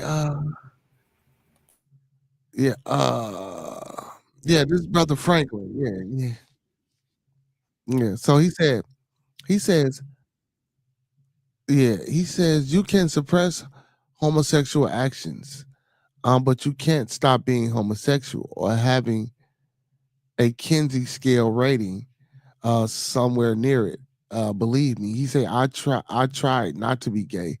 I tried dating women many times. Okay, respect. So my thing is for this. So I remember the last time you said you dated men and you dated women. So would you consider yourself? So, and I got a question. So now, so would you consider yourself gay or bisexual or anything of that nature, or would you just consider yourself a free spirit that lives in a world where you have no bounds and everything is limitless, and all potential is just flightless. You know what I'm saying? I mean, if that makes any sense to you, Kinsey, brother, philosophy. the Kinsey You say scale. what, man? I said the Kinsey scale is interesting because I've never heard of it, but now looking it up, it actually shows that there is a ratio that they determine on whether or not you're more heterosexual versus homosexual. I didn't even know that chart existed. I'm reading through it like, whoa. But I mean, I guess if it's in your nature to do that, it's kind of hard for you to say, oh, I joined religion or I picked up some environment sacred law and I changed due to peer pressure because in those communities, in those Bibles or those environment sacred law, homosexuality is not, it's not smiled upon. It's definitely frowned upon. But I mean, that's peer pressure or culture, in my opinion. I don't think it removes it. And then on top of that, you got to look at how many people were raped or molested. I can't say rape. I'm gonna say grape. My bad, because I know we on YouTube. But those people that had misfortunate situations happen to them when they were younger. That's trickled over, especially for women. Like if they have been done that type of way, they're usually more they're more aligned towards freaky nature or sexual activities, I should say, and without shame too. To point that out. Oh, shit, what'd you say? Freaky nature. Freaks come out at night. Hey, freaks come out at night. Freaks come out at the freaks come out. That was this song back in the day, man. The freaks come out at night. So I'm sorry, y'all. I had to do that when he said, you know what I'm saying, that the freaky shit is just so. But let me read this though. Because me myself personally as well, just like Master Teacher said, I never heard of this. But we can dabble into it. So it says the Kinsey scale is a visual model that describes a person's sexual orientation at a given time. It's based on responses to questions and statements about about a person's sexual experience and psychosexual reactions. The scale ranges from 0 to 6, with 0 representing exclusive heterosexuality and 6 representing exclusive homosexuality. The numbers 1 through 5 indicate varying levels of attractions or sexual activity with either sex. The Kinsey scale was first published in 1948 by Alfred Kinsey in his book Sexual Behavior in Human Male. Sexual Behavior in the Human Male. So man, Alfred Kinsey, man, get that book. It might be a good read. You know what I'm saying? The scale was developed from a nationwide survey, assess the prevalence and frequency of sexual practices in the United States. The scale's suggestions of sexual fluidity were radical at the time, when public discussion of sex was shamed and homosexuality was criminalized. So when y'all hear that taboo, when people say, "Oh, that's taboo," that type of thing. So it says the scale also includes an additional category X, which indicates no sociosexual contacts or reactions sexually. I remember I had Brother Gary, big up to Brother Gary from Indiana. He came on, and he when he was talking about his homosexual experience. I know I'm gonna get there in a minute. Brother Gary was like, well, it's men that like to be with other men and they don't have any type of sexual contact, where they just want to hug and cuddle and just be a bonder and enjoy another man's company in that type of feminine way without actually performing sexual acts, and which I mean by being penetrated and things of that nature. Um, and again, I mean, shit, to each his own. And I guess, due to individuality, due to certain cultural and traditional, um, I don't even want to put that on a culture or tradition, but you never know. But just due to certain things, the way your mind think, the way shit fires off in your mind, that's why we have these things called sociopaths, bipolarisms and shit like that. You know what I'm saying? I guess this could really be, you know, um, I don't want to call it pseudo, because a lot of shit was called pseudo. You know what I'm saying? I don't want to call it pseudo because we see these things take place and we just don't know how to explain it. So since we don't know how to explain it and we think that it's not the norm and it's not what we should be doing or what we think we should be doing, we might call something pseudo. I don't know if ones know about pseudoscience and what pseudoscience is because we hear that a lot. People say metaphysics is pseudoscience. People say alchemy is pseudoscience. That's because they don't understand. Well, You know what I'm pseudo saying? means fake. You're just not Yeah, saying it. fake. Yeah, without saying it, you know. So I mean, what's pseudo? I mean, we're not gonna get that because again, energy, like man, listen, there's a lot of things that we can't it's a lot of things that we can explain with science, and there's a lot of things that we can explain with science, or we can explain even with our own type of common sense and just simple thinking. So and I like that the fact that we always agree on the fact that science and religion was one, you know um and it's been separated, or people try to separate it like it's two different types of things when it's really not.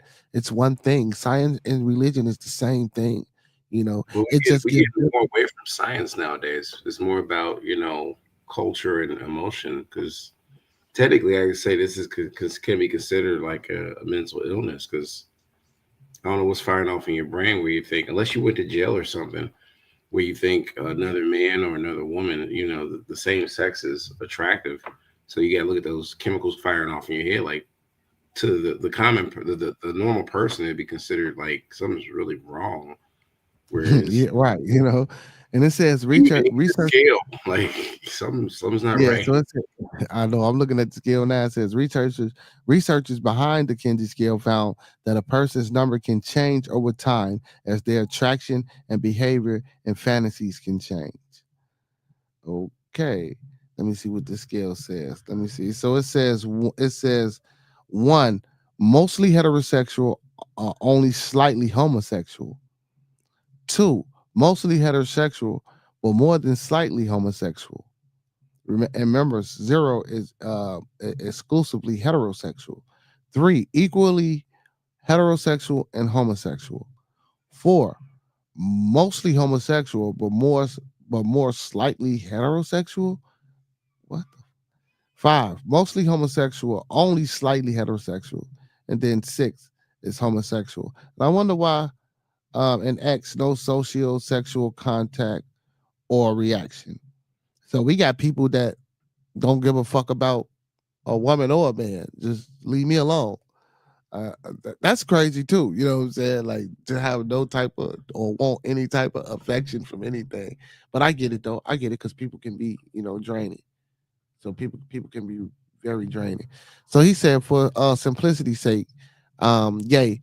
He said, but I'm a monogamous relationship kind of person. I'm more wired to be into men, but I excuse me, but I like to be unconstrained by labels. I date women again for fun to see what happens. You don't think that's dangerous though? Emotionally dangerous? He said, so maybe I'm pansexual. Okay. Okay. He say it's a bit dated, but a better way of saying sexuality is a spectrum, I guess. You can do a questionnaire. Yeah, so yeah, like how we put autism on a spectrum. I I was guess about to they say put that. it. So you could say Yeah, that's like along the lines of mental health. Like it's a spectrum. Like Yeah. He said, but cool on the Maxwell equation. He said maybe a thread for later. He said I did a BA in philosophy and did the physics track in my philosophy of science class. awesome sauce. Yeah. He said he said I check you data when it comes to the alleged correlation between childhood abuse and homosexuality. Oh, I checked the data. Okay. Well, that's what they say. I'm not the numbers guy when it comes to that, but they do say that. You know what I'm saying? We can find those statistics, and I'll read those statistics. A lot. We speak a lot about those statistics. But matter of fact, let me see. Let me see. Let me see. Let me see if I can. Let me see. Let me see.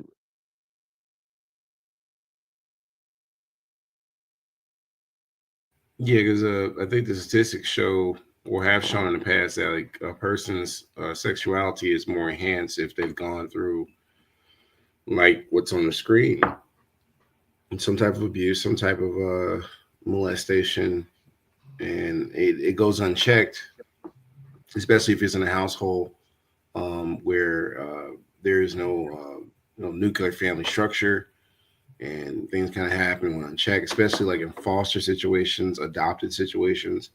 You never know what a child goes through, and then that kind of carries over into adulthood in terms of how they, I guess, rise or fall on that chart, the Kinsey scale. What's going on, Frankie? He said same goes for pedals being more likely to be homo than heter men, and the opposite to some degree. Now that I can saying agree with. But now, so listen. So when you said that, I pulled up something for PubMed. A childhood sexual abuse amongst homosexual men prevalence in association with unsafe sex. It says abstract of 327 homosexuals and bisexual men participating in an ongoing cohort study pertaining to the risk factors. I'm sorry, I'm gonna read it all for HIV infection, or who completed a survey regarding the historical sexual abuse. 116, 35.5% reported it being sexually abused children. Those abused were more likely to have more lifetime male partners, to report more childhood stress, to have lied in the past in order to have sex, and to have had unprotected receptive anal intercourse in the past 6 months. What the odd ratio? 2.13, 95%. And it says confidence. You know what? Listen, and I'm not even going to do that. I'm not even going to do that. I don't want to. I don't want to. I don't want to. I don't want to. You know what I'm saying? Because I don't want to. You know what I'm saying? Disrupt the audience with that. But but sample size of 300 isn't that.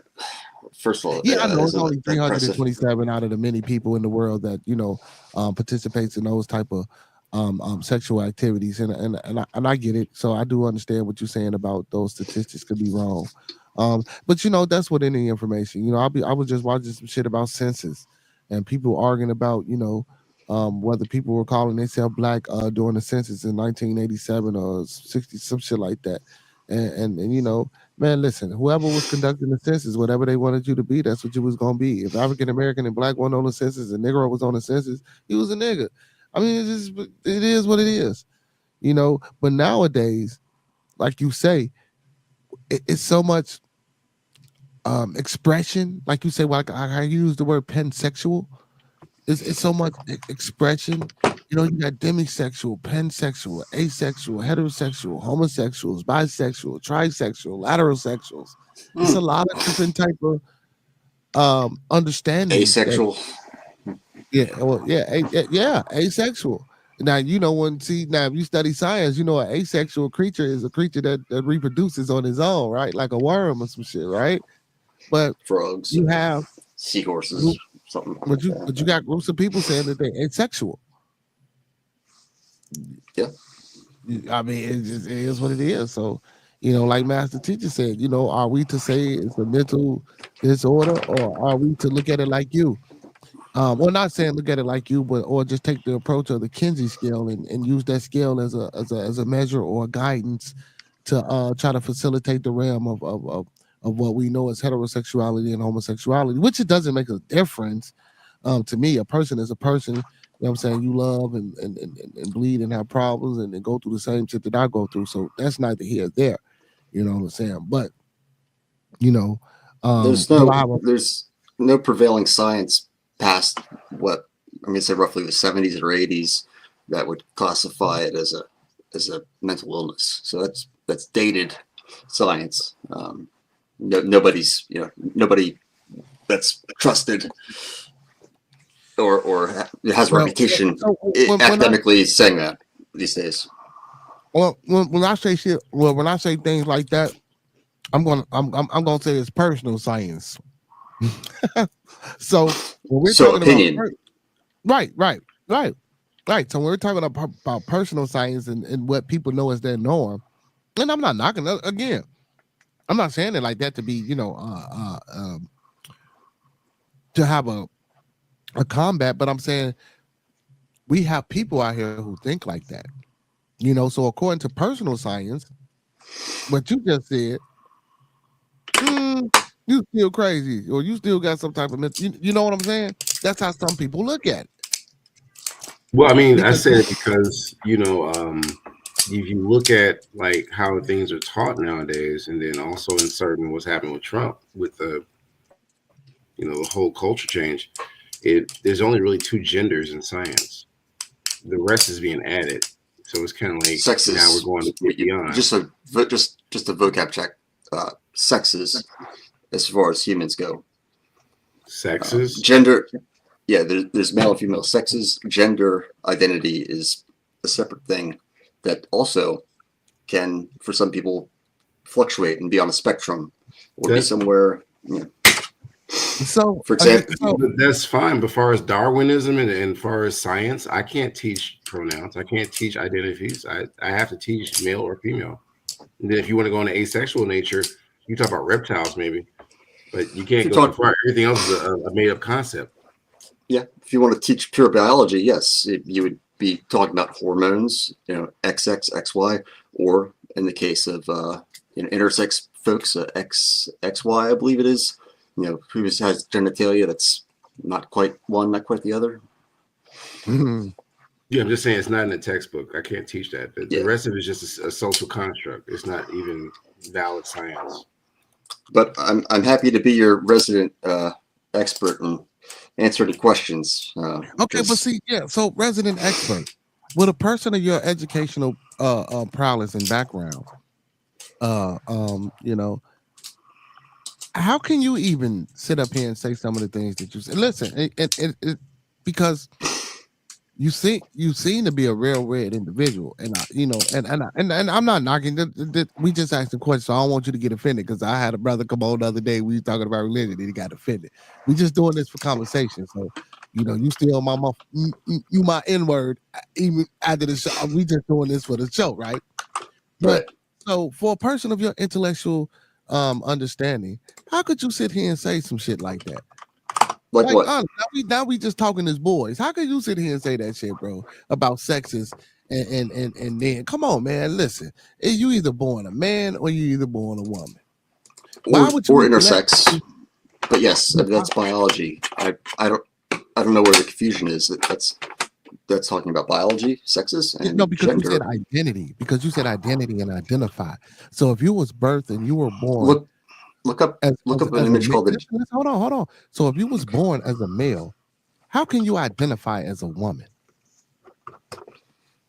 That I don't have personal experience with, but I just have to believe someone when they say that's what they feel in their heart, and that's the way they felt either, since they were typically very young, and, kind of similar to my story, despite, many efforts to conceal this and, just go the, the normal path. Ultimately, you gotta, live your true self if you want to be happy. So. And that's crazy, man, because Master Teacher Anne Franklin, I was trying to stay off of this topic. I told y'all about this. I said I didn't want, but again, we're going to get off into it, because it's like, I understand what you're saying about, we can't make that decision for a person on what they want to identify as. But you got to think about it like this, though. If you got a penis, you're a man. You know, there's And no more way importantly, you could logically. be in a girl's bathroom if you are. It doesn't matter what you. I'm just saying my opinion. I'm not trying to offend nobody, but like I can't see my daughter being in the same bathroom. Might identify as something else, and I'm physically looking at you, and it's like, no, dude, no, I wouldn't have a problem with it. Right. You know what I'm saying? So that's what I'm saying logically. That's why I don't, and scientifically.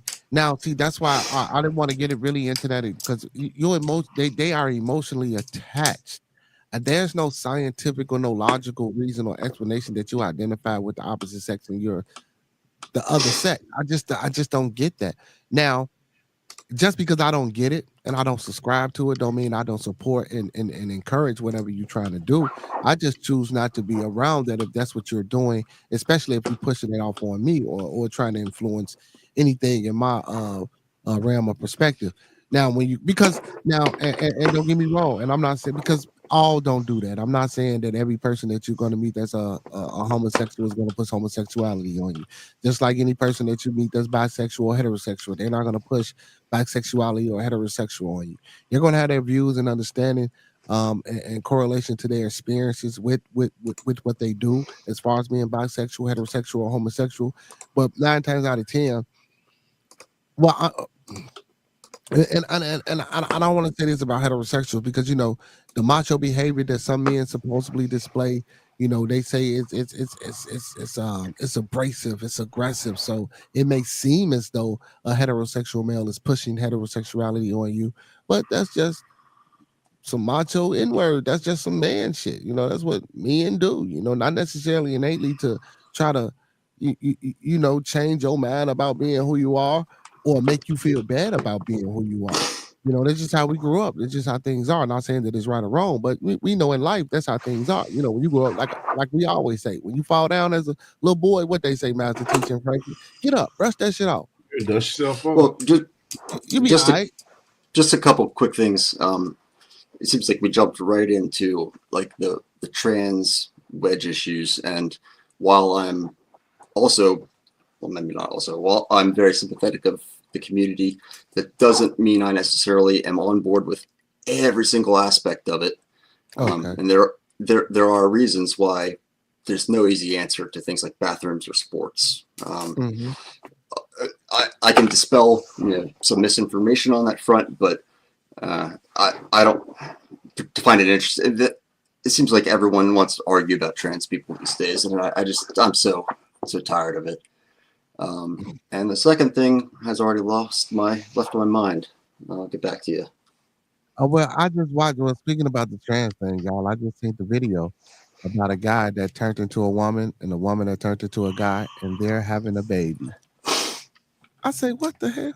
You could have just dated a man, and she could have just dated a woman, and y'all could have just... It's funny to think about that. I've thought about that too, but it takes all kinds, and if you consider the rates of like depression and suicide in kids that are trans and adults that are trans, and just how dramatically this is just medical, just from purely clinically, how dramatically their lives improve, how their mood, and their overall function in life improves when they start going on hormone therapy, for example. But again, it gets real sticky when we start talking about kids and other things. I'm not trying to get too into that, but just one thing, the second thing before I yield. Look up an image. Just Google the genderbread man. It's like a play on a gingerbread man. The genderbread man will explain to you and show kind of the difference between sex, purely biological sex. That's one thing. And gender, the concept of gender is a social construct. The concepts of masculinity and femininity, for example, I don't exhibit many feminine traits. Most people wouldn't kind of pick apart that I'm gay without me offering that information. There are gay men that are obviously very feminine. If you look at popular media, in TV and movies, that's all you saw initially. The Will and Grace, limp-wristed type stereotypical, effeminate gay men. But now, fortunately, we're seeing more realistic depictions of at least gay men, from my experience, where they're just normal dudes, they just happen to like other dudes. That's about it. So it says the gingerbread person. It says gender is Sorry, one of those person, not man. Well, it says, here it says the gingerbread person. Yes, that's correct. I misspoke. Yeah. It says the gender is one of the most, is one of those things everyone thinks they understand, but most people don't. Like, what they say like Inception, gender is binary. Huh? It's not either or. In many cases, it's both. And a bit of this, a dash of that. This tasty guide is meant to be an appetizer for gender understanding. It's okay to be hungry for more. So it's when it says identity. So it has a gingerbread man. At the top, it has his brain, it has his heart, and then it has his sexual anatomy. Your sexual anatomy is just a symbol for woman and man. So at the top in his brain, it says identity. When it points to the heart, it says attraction, and then when it points to the gender area, it says sex, and then it has the whole body outlined as expression. So whatever you identify and whether your heart is attracted to, which activates your lower chakra, which is your sexual organ, and then it's represented by the expression that you physically output, meaning how you show or your compassion or love or physical understanding towards a person or another human being via man or woman. So that's why I see. So in essence of that, I can see where you get the spiritual part from. You know what I'm saying? If we want to get down into some other shit, I can see that. But woo, this is like crazy. So it says gender identity, woman is madness. Oh man, wow! Like y'all look this shit up. This is crazy. Gender expression, feminine, masculine. Gender identity, woman is madness. It say how you in your head define your gender based on how much you align or don't align with what you understand to be the options for gender. It says woman, man, two-spirit, gender queers. It says the way, so it says gender expression, the way you present gender through your actions, dress, and demeanor, and how those presentations are interpreted based on gender norms, like we were just speaking of. Biological sex, femaleness, maleness, the physical sex characteristics you're born with and develop, including genitalia, body shape, voice, pitch, body hair, hormones, chromosomes, etc. It says sexually attracted to. It says nobody, women, females, femininity, men, males, masculinity, are romantically attracted to, the same thing. So, and just like how I explained it, you know what I'm saying? So, and when we break it down like that, then they also have a thing called gender unicorn as well. Yeah. Well, so for example, a good way to think about it is if you have a trans person, so someone born in what they say is the wrong body, it doesn't guarantee they're homosexual. It doesn't guarantee they're attracted to someone expressing as a man or a woman. Quite often, I guess they could be bi, but they, like the rest of us, typically, you could have a trans woman who's someone that was born a man that's attracted to other women. You could have a trans woman typically that would be just attracted to men. So there's a lot of different kind of scales there. What's up, Quan? What's going on? But you say so you can have a trans. But if you're a trans man and you say you can have a trans man that's attracted to who now? Anyone. Okay. There's no guarantee. Yeah, because that's their gender identity, not their sexual orientation. Those are two different things. Yep. See, so now within that, that's when you get into the Caitlyn gender, because we do have people that are trans that well, I'm not going to say all the way trans, because actual trans person gets the genitalia because they got pre and post op They get these operations or whatever the case may be. But you can be, I didn't see cases where a man got titties and, keep his sexual organ and doesn't like men at all. Don't want nothing to do with a man. He wants women, but he wants to look like a woman. That's crazy. And it's women the same way, but I just can't see women. I can see men, and it's, I don't want to say this shit because it don't sound crazy, but I can see men dressing up as a woman being attracted to other women because of the bisexual thing. But I can't see a woman dressing up or looking like or trying to be a man and being masculine, trying to be in a relationship with a heterosexual man. That's not something that a heterosexual man, unless he's secretly, that way. You know what I'm saying? You know what I'm saying, Master Teacher? I couldn't be attracted to no woman that looked like no man. That's so like, but again, like it says, we really don't take the time out to really identify or take the time out to know what's really going on with inside of that. You know what I'm saying? I really didn't want to go on this touch because it's a touchy subject, but I appreciate you, Gary, most definitely for being able to give your Did you call me Gary? I'm sorry, not Gary. I meant Franklin. Give me I'm sorry, I do apologize. He's actually a good friend. So he's your I like resident Gary. expert. Yeah, Gary, that's your boy. Also, Gary, your homie. Yeah. Yeah, Gary, man. I mess with Gary in Indiana, man. Gary, my man. He come on. You know what I'm saying? He said last I checked, there's less than 20% of trans women that want the bottom surgery. So that doesn't so what makes you trans then? Feeling like you're born in the wrong body. He said so. Someone born male feeling like less than 20% want that bottom surgery, meaning they're disgusted by having an opinion. But I get it, but that's only less than 20%. Yep. So you trying to say so that means 80% want to keep their genitalia. Yep.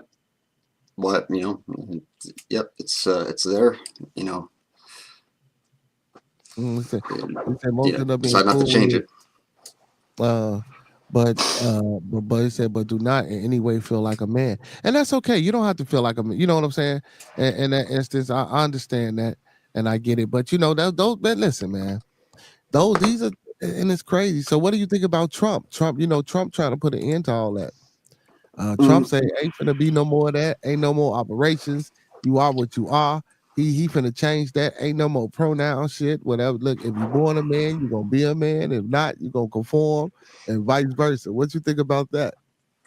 I mean, I don't think he's quite as homophobic as a lot of people in politics. He seems to kind of skirt around the issue. Like I said, transgender people, it's such a wedge issue. He has, said things like they're taking your kids and they're giving them operations in schools, which is one patently false. I was surprised to see he's got a gay person on his cabinet.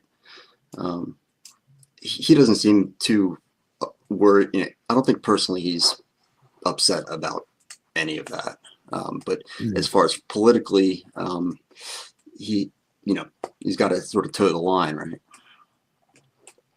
I mean, I wouldn't even say politically because me per se, I would believe that a lot of people in position of power would happen to be maybe a participant in that inside of that community. So, I mean, for him to say some of the egregious things that he say, knowing that there are people that's up there that's in power, and that are homosexual, I believe that he's crazy. Like, you know what I'm saying? Like, sometimes you gotta be cool. You know what I'm saying? But he seems to have a lot more hate and prejudice for immigrants and migrants than the LGBT. But you can best believe if he want to make America great again, man, that's all part of the process. You know what I'm saying? And speaking of my boy Trump, y'all know he just finally, and this another thing that's been going on. They've been talking about why ain't he got a black person on his cabinet yet? Why ain't he hired a black man or a black woman on his cabinet? But so finally, man, Trump supposedly reached out to a brother to be on this cabinet. You know what I'm saying? Do y'all think that make a difference or anything? Or do you think about I'm gonna ask Master Teacher first. You think that's gonna make a difference, or you think that's gonna appease some of the brothers and sisters out there that have been asking I don't when think is he it's gonna about do that. it? I don't think it's about appeasing anybody. I think Trump's gonna do what he's gonna do. If he does Mm-hmm. put a black person, a black male on there, that's kind of cool. But I don't think it does a damage in how it's perceived of what he's gonna do and what he's not gonna do. I mean, I think Trump's his own guy. You know. Facts. What about you, Brother Franklin? It's an interesting one.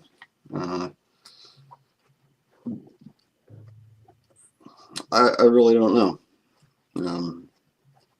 You know, I think if there were black people in this cabinet, I don't know how that would play off. It might be perceived as, because the right seems to be very skeptical of black people in high positions of power, and assume that's this DEI, diversity, like that. There's this push to bring more minorities into the boardroom, into the Oval Office or whatever. So he'd have to wrestle with that, because the whole affirmative action thing. But again, he probably, if person's qualified and personally he likes them, it's one thing. But as far as optics, I don't know. I mean, his cabinet is actually a lot more diverse than, you got some Pacific Islanders on there, you got women on there, younger people, millennial, and what I heard today on a report, even I don't have to look at his full cabinet, but it's actually, and you're not going to hear me praising him or agreeing with him terribly often, but it's a lot more diverse than stuffy old white men than I would have expected. What if I told you that's the exact answer that I knew you was gonna give? What if I told you that? What if I told you I knew you was gonna say something like that? Sound to me, man, like you're beating around the bush a little bit, man.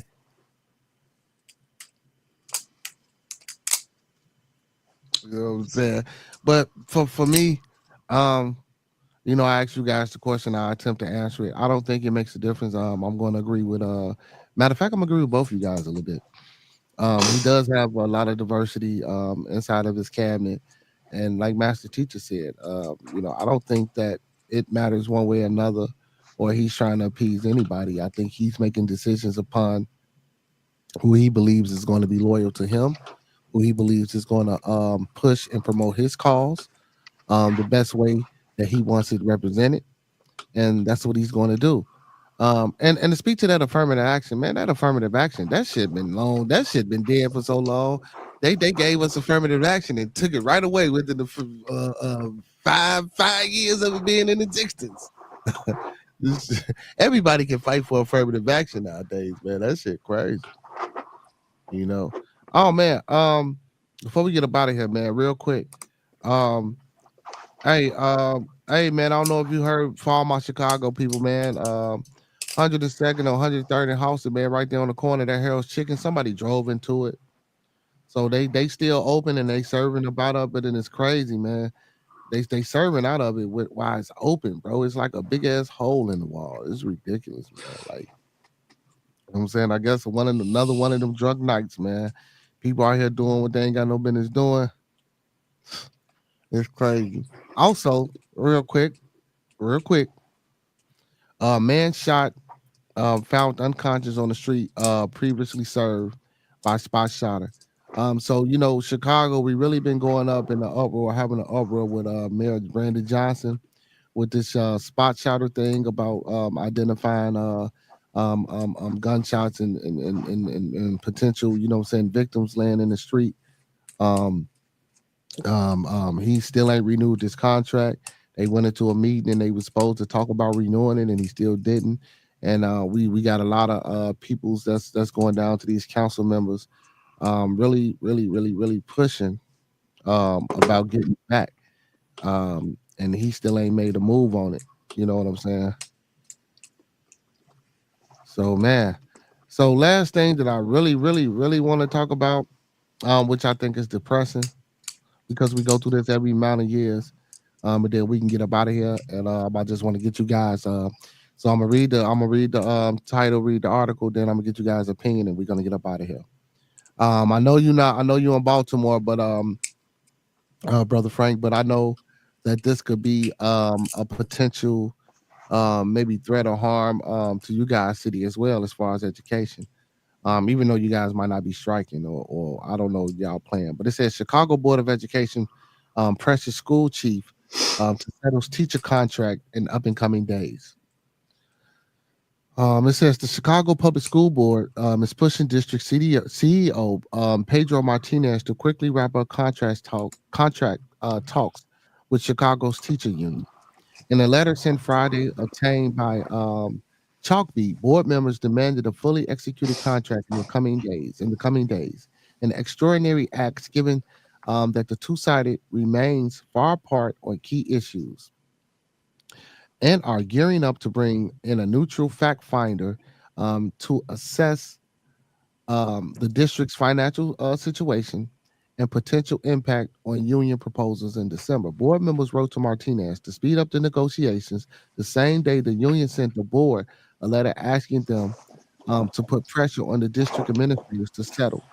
The talks have been underway since April. Mayor Brandon chose a close CTU ally, appointed the 7-member board in October after the entire previous board stepped down amid pressure to fire Martinez. The union has said its package of proposal will help the district meet the goals of a 5-year strategic plan it approved earlier this fall. A sentiment that the school board echoed in its letter to the chief. CPS officials have countered that district facing ballooning deficits cannot afford to commit to a major expansion in staffing and other investments the union is seeking. Some aldermen and board members elected earlier this month have called on the current board members not to take any consequential actions until the new hybrid 21-member board is seated in January. But the board rejected the plea to sit on our hands in its letter to Martinez. So basically, they trying to get this board in office, and when they get this new board in there, you know what I'm saying, this new board, I guess, is supposed to do what they need to do to settle and get things done. And they asking that the old board that's in there now not do anything because it'll probably be harder for them to try to don't get into no contractual agreements or anything or negotiations. Let us do it because y'all moving out. So since we've been newly elected and we know what we want, let us fight for it. We don't want y'all fighting for some shit that we trying to get. So I get that. What I'm saying? It says, let's reach a swift settlement so that our school communities and educators may gain a peace of mind, and so that our district leadership can redirect um, capacity taken up by bargaining to improve our schools and students' outcomes as soon as possible, the board member wrote. Member Debbie Pope, who worked for the teachers union until this past summer, did not sign the letter. The teachers union, which was last week, also called on Johnson to intervene in the walk and held a downtown rally in support of its proposals, wrote school board members decrying a letter to families and press briefings that the district leaders held last week. On both occasions, the district said that the union demands would add about $10 billion in costs over the contract's 4 years, but union officials argued that they have since narrowed it down and revised the proposal, resulting in smaller costs.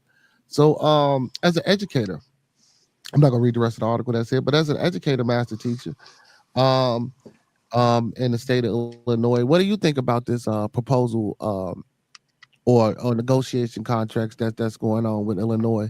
And do you think that the teachers is going to strike again? The CPS teachers, they have like a certain quota of how many times they strike per year. So I don't even think that matters. I mean, because I think they strike at least 2 to 3 times a year on average, and it's because of not fair pay and everything else. But I think this is just another shift in terms of what was it Brandon Johnson wants, and he's been trying to get Pedro out of there for a second. They lock horns, so I don't think it's going to really change anything. I think the real change is when Trump comes in, he defunds education. like everybody's worried about. So, I mean, what's happening right now in Chicago is just like a political beef between the new mayor and the Board of Education. But I mean, he's just going to automatically, which he's doing, reappoint people that he wants in there. So I've known about that. With the whole administration, I think they stepped down when he came at Pedro. So now the next step is to see what the mayor's going to do, and then also what Trump's going to do, because that affects the United States as a whole too. So federal and state level type changes. It's nothing new. Okay, so Franklin, I'm gonna ask you the same question, but you can kind of answer it in relation to Baltimore school system, because I know you're not in Chicago, but and I don't know anything about you guys' school system or the politics. Is there anything going on with the school systems or the lack of educational value inside of the communities there in Baltimore?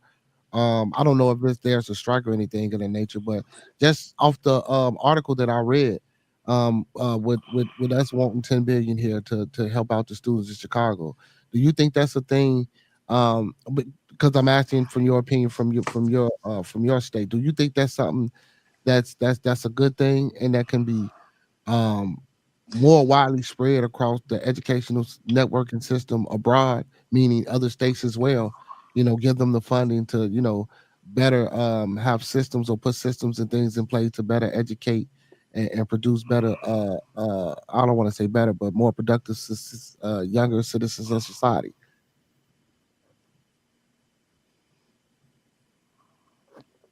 Franklin? Yeah.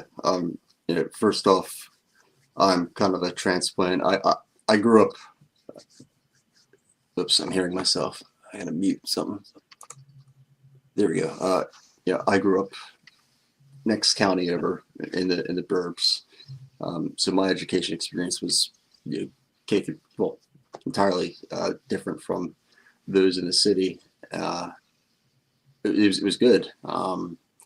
Not as good as, or sorry, a lot better than in the city. And they have a lot of problems. Like the city has a lot of problems, and without a lot of funding, I don't think anyone has any solid ideas of how to fix it, because to my view, which is more zoomed out than, I don't really follow it,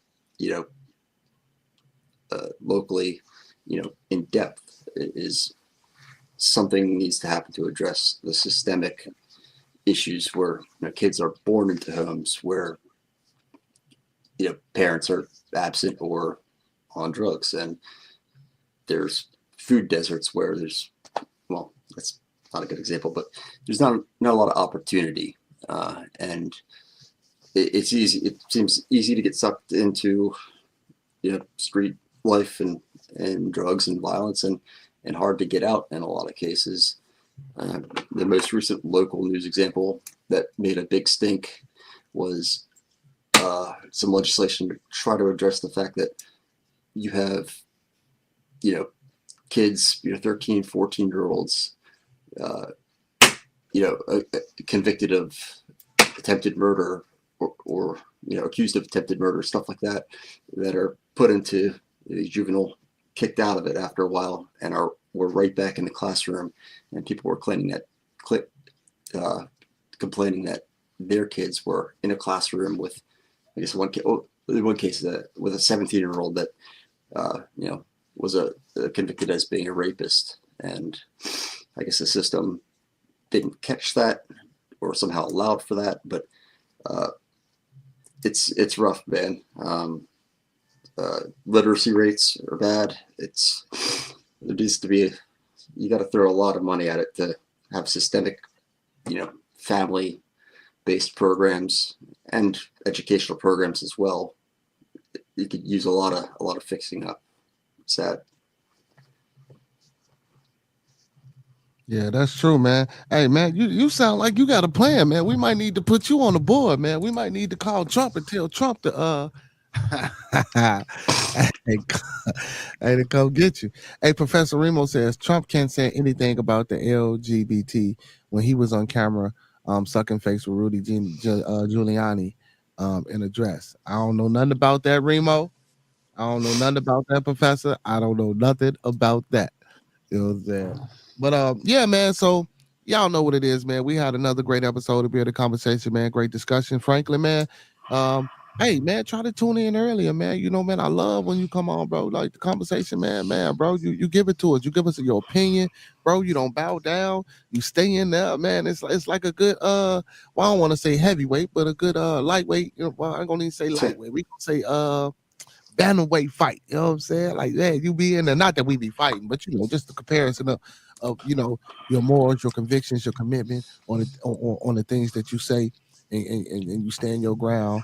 You know what I'm saying? And you know we can agree to disagree. So I appreciate that when you come on with your discourse, most definitely, man. Hey, I'll be around. I'm sorry, hold on. I want to tell people, man, before we get out of here, man, look, do this for me. Like the video, man. Thumb up the video, man. Like the video, man. Thumb up the video, man. Like I just did. Now go ahead. What you say, Brother Frank?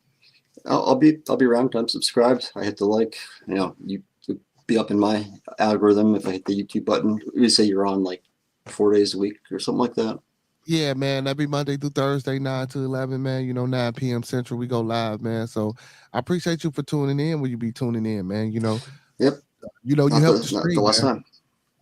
Most definitely. And also, man, I appreciate you too, because I didn't know Gary was your guy. So that means, you know, hey, you doing your thing, man. You supporting me, man. You sharing the stream. You asking people to come on, and the people that come on, man. I didn't know Gary was your homie, man. Gary, hey, that's a good brother. You know what I'm saying? You know, every time he come on, he always got some good information, and you know, he pretty fair, you know, when he in the chat. He's a straight shooter. He'll tell you exactly what, you know, how it is as far as how he sees it. Yeah. You know what I'm saying? And he's an older guy as well. So, and I know that experience and things of that nature that he has and that he brings, you know what I'm saying? So, you know, I listen, man. So I appreciate you for doing that. So, you know, what we like to do at this time, man, I like to let my panelists, you know, tell the people something positive, give them some type of advice, or if you just want to throw the middle fingers up at them, you know what I'm saying? I let them do it. So, Master Teacher, I start off with you, man. You know, tell the people something good or tell them to go to hell. I'm not going to do the latter, but I will say great show as always. It's good that you got these topics coming out here. I just learned about the different scale, how they measure sexuality tonight. It's kind of crazy. So, I mean, either way, keep the show going, man. I'll try to tune in tomorrow, but, you know, Thanksgiving's upon us. Are you doing a show for Thanksgiving, or you just... hey, man, listen, man, come rain, hail, sleet, or snow, I will be going on. Okay, I'll try to tune in tomorrow and Thanksgiving, but, you know, we're doing a feed, supporting everybody. Hang out if you can. Your lodge, or what y'all doing the feed? That's the Grand Lodge doing it. It's like 8 a.m. Grand Lodge, and then they got another out tomorrow. West. No, Thanksgiving Day, man. You know what? Shit, if you come get me, how long you gonna be out there? I mean, I plan to get up there for a few hours, help feed the. Okay, well, if you're going for a few hours, I don't mind going to help. You know what I'm saying? You come grab me. I'll link up. Go out there. I'll link up. I hit you up in the morning and see what you're doing, and just keep the show going, man. Get the momentum, and we gotta sit down and chat about the plans for your program and stuff. For so I'm getting it typed up as we speak. So when it get typed up, you know what I'm saying, I'll have something to present, so ones can see it on paper. Yes, sir. All right. Well, you take care. Again, Frank, it was good talking with you. I hope no hard feelings. Of course, take care, man. Yeah, most definitely, man. Appreciate you, Master Teacher. Brother Franklin, hey, man, if you want to tell us something positive, or tell them to go to hell, man, or give the people some advice, go ahead, give it to them, brother. Well, don't know if I have any advice at the moment. Positive, you know, my history of this year, my brush with death. So I'm just happy to be alive. I'm happy to have all the support systems. I have people that care about me in my life. So I'm blessed. And while I'm not a traditionally religious person, I don't believe in any one God.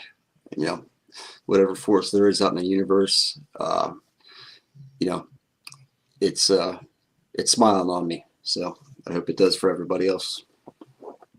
Yeah, most definitely, man. We appreciate that, man. And like I said, man, I'm glad you're doing better, man. I'm glad you're out the hospital, man, and I'm glad that your health is, you know, steady, inclining and not declining.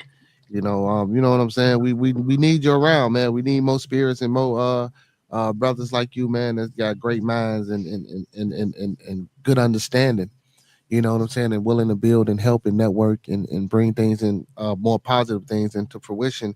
Um, without putting a color, or without putting a gender, or without putting your own philosophy or ideology in front of. I'm not saying that you don't have to have these things. I understand you have to have a foundation and a basis, but when it comes to helping and doing things for other people, a lot of us see that. I appreciate how you don't see that, and how you're willing, you know what I'm saying, to talk and have these type of conversations and discussions, and know that we care. You know what I'm saying? I was genuinely I'm happy and glad, when I heard from you when you was out the hospital, man. You know what I'm saying? Because you was in the Yep. hospital. I was like, damn, this brother. I was like, damn. You know what I'm saying? I was happy when you was all right. So I'm glad your kidney and everything do. Hey, stop drinking so damn much. Yep. It's that's none of that anymore. I did a lifetime worth of that in 39 short years. So Yeah, man. So you got pee. Okay. Hey, so hey man, with that being said, man, we're gonna get up out of here. AJ, tell the people bye-bye. Say bye-bye. Bye-bye. Bye-bye. Okay. Hey man, so for to take my son to the washroom. So with that being said, man, I appreciate you for getting on the stream, man. I'm gonna end the Sir. stream like I started the stream, man. Hey, let's keep everyone in our thoughts, prayers, views, and meditations. Let's keep everyone in our thoughts, prayers, views, and meditation. One last time, let's keep everyone in our thoughts, prayers, views, and meditation. So, man, like I say every night, man, all superheroes don't wear capes, but they still need their theme music. So, to all my beautiful people, all my Beardonians, and all my beautiful people, man, let me give y'all that theme music. Hit it. Yeah, we coming off the block with this one. Yes, sir. Yeah. What up, man? Yeah.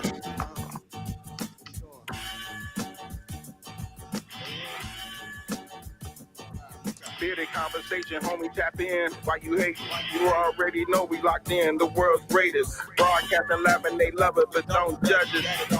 Bearded conversation, homie, tap in. Why you hating? You already know we locked in. The world's greatest. Broadcasting live and they love it, but don't judge us.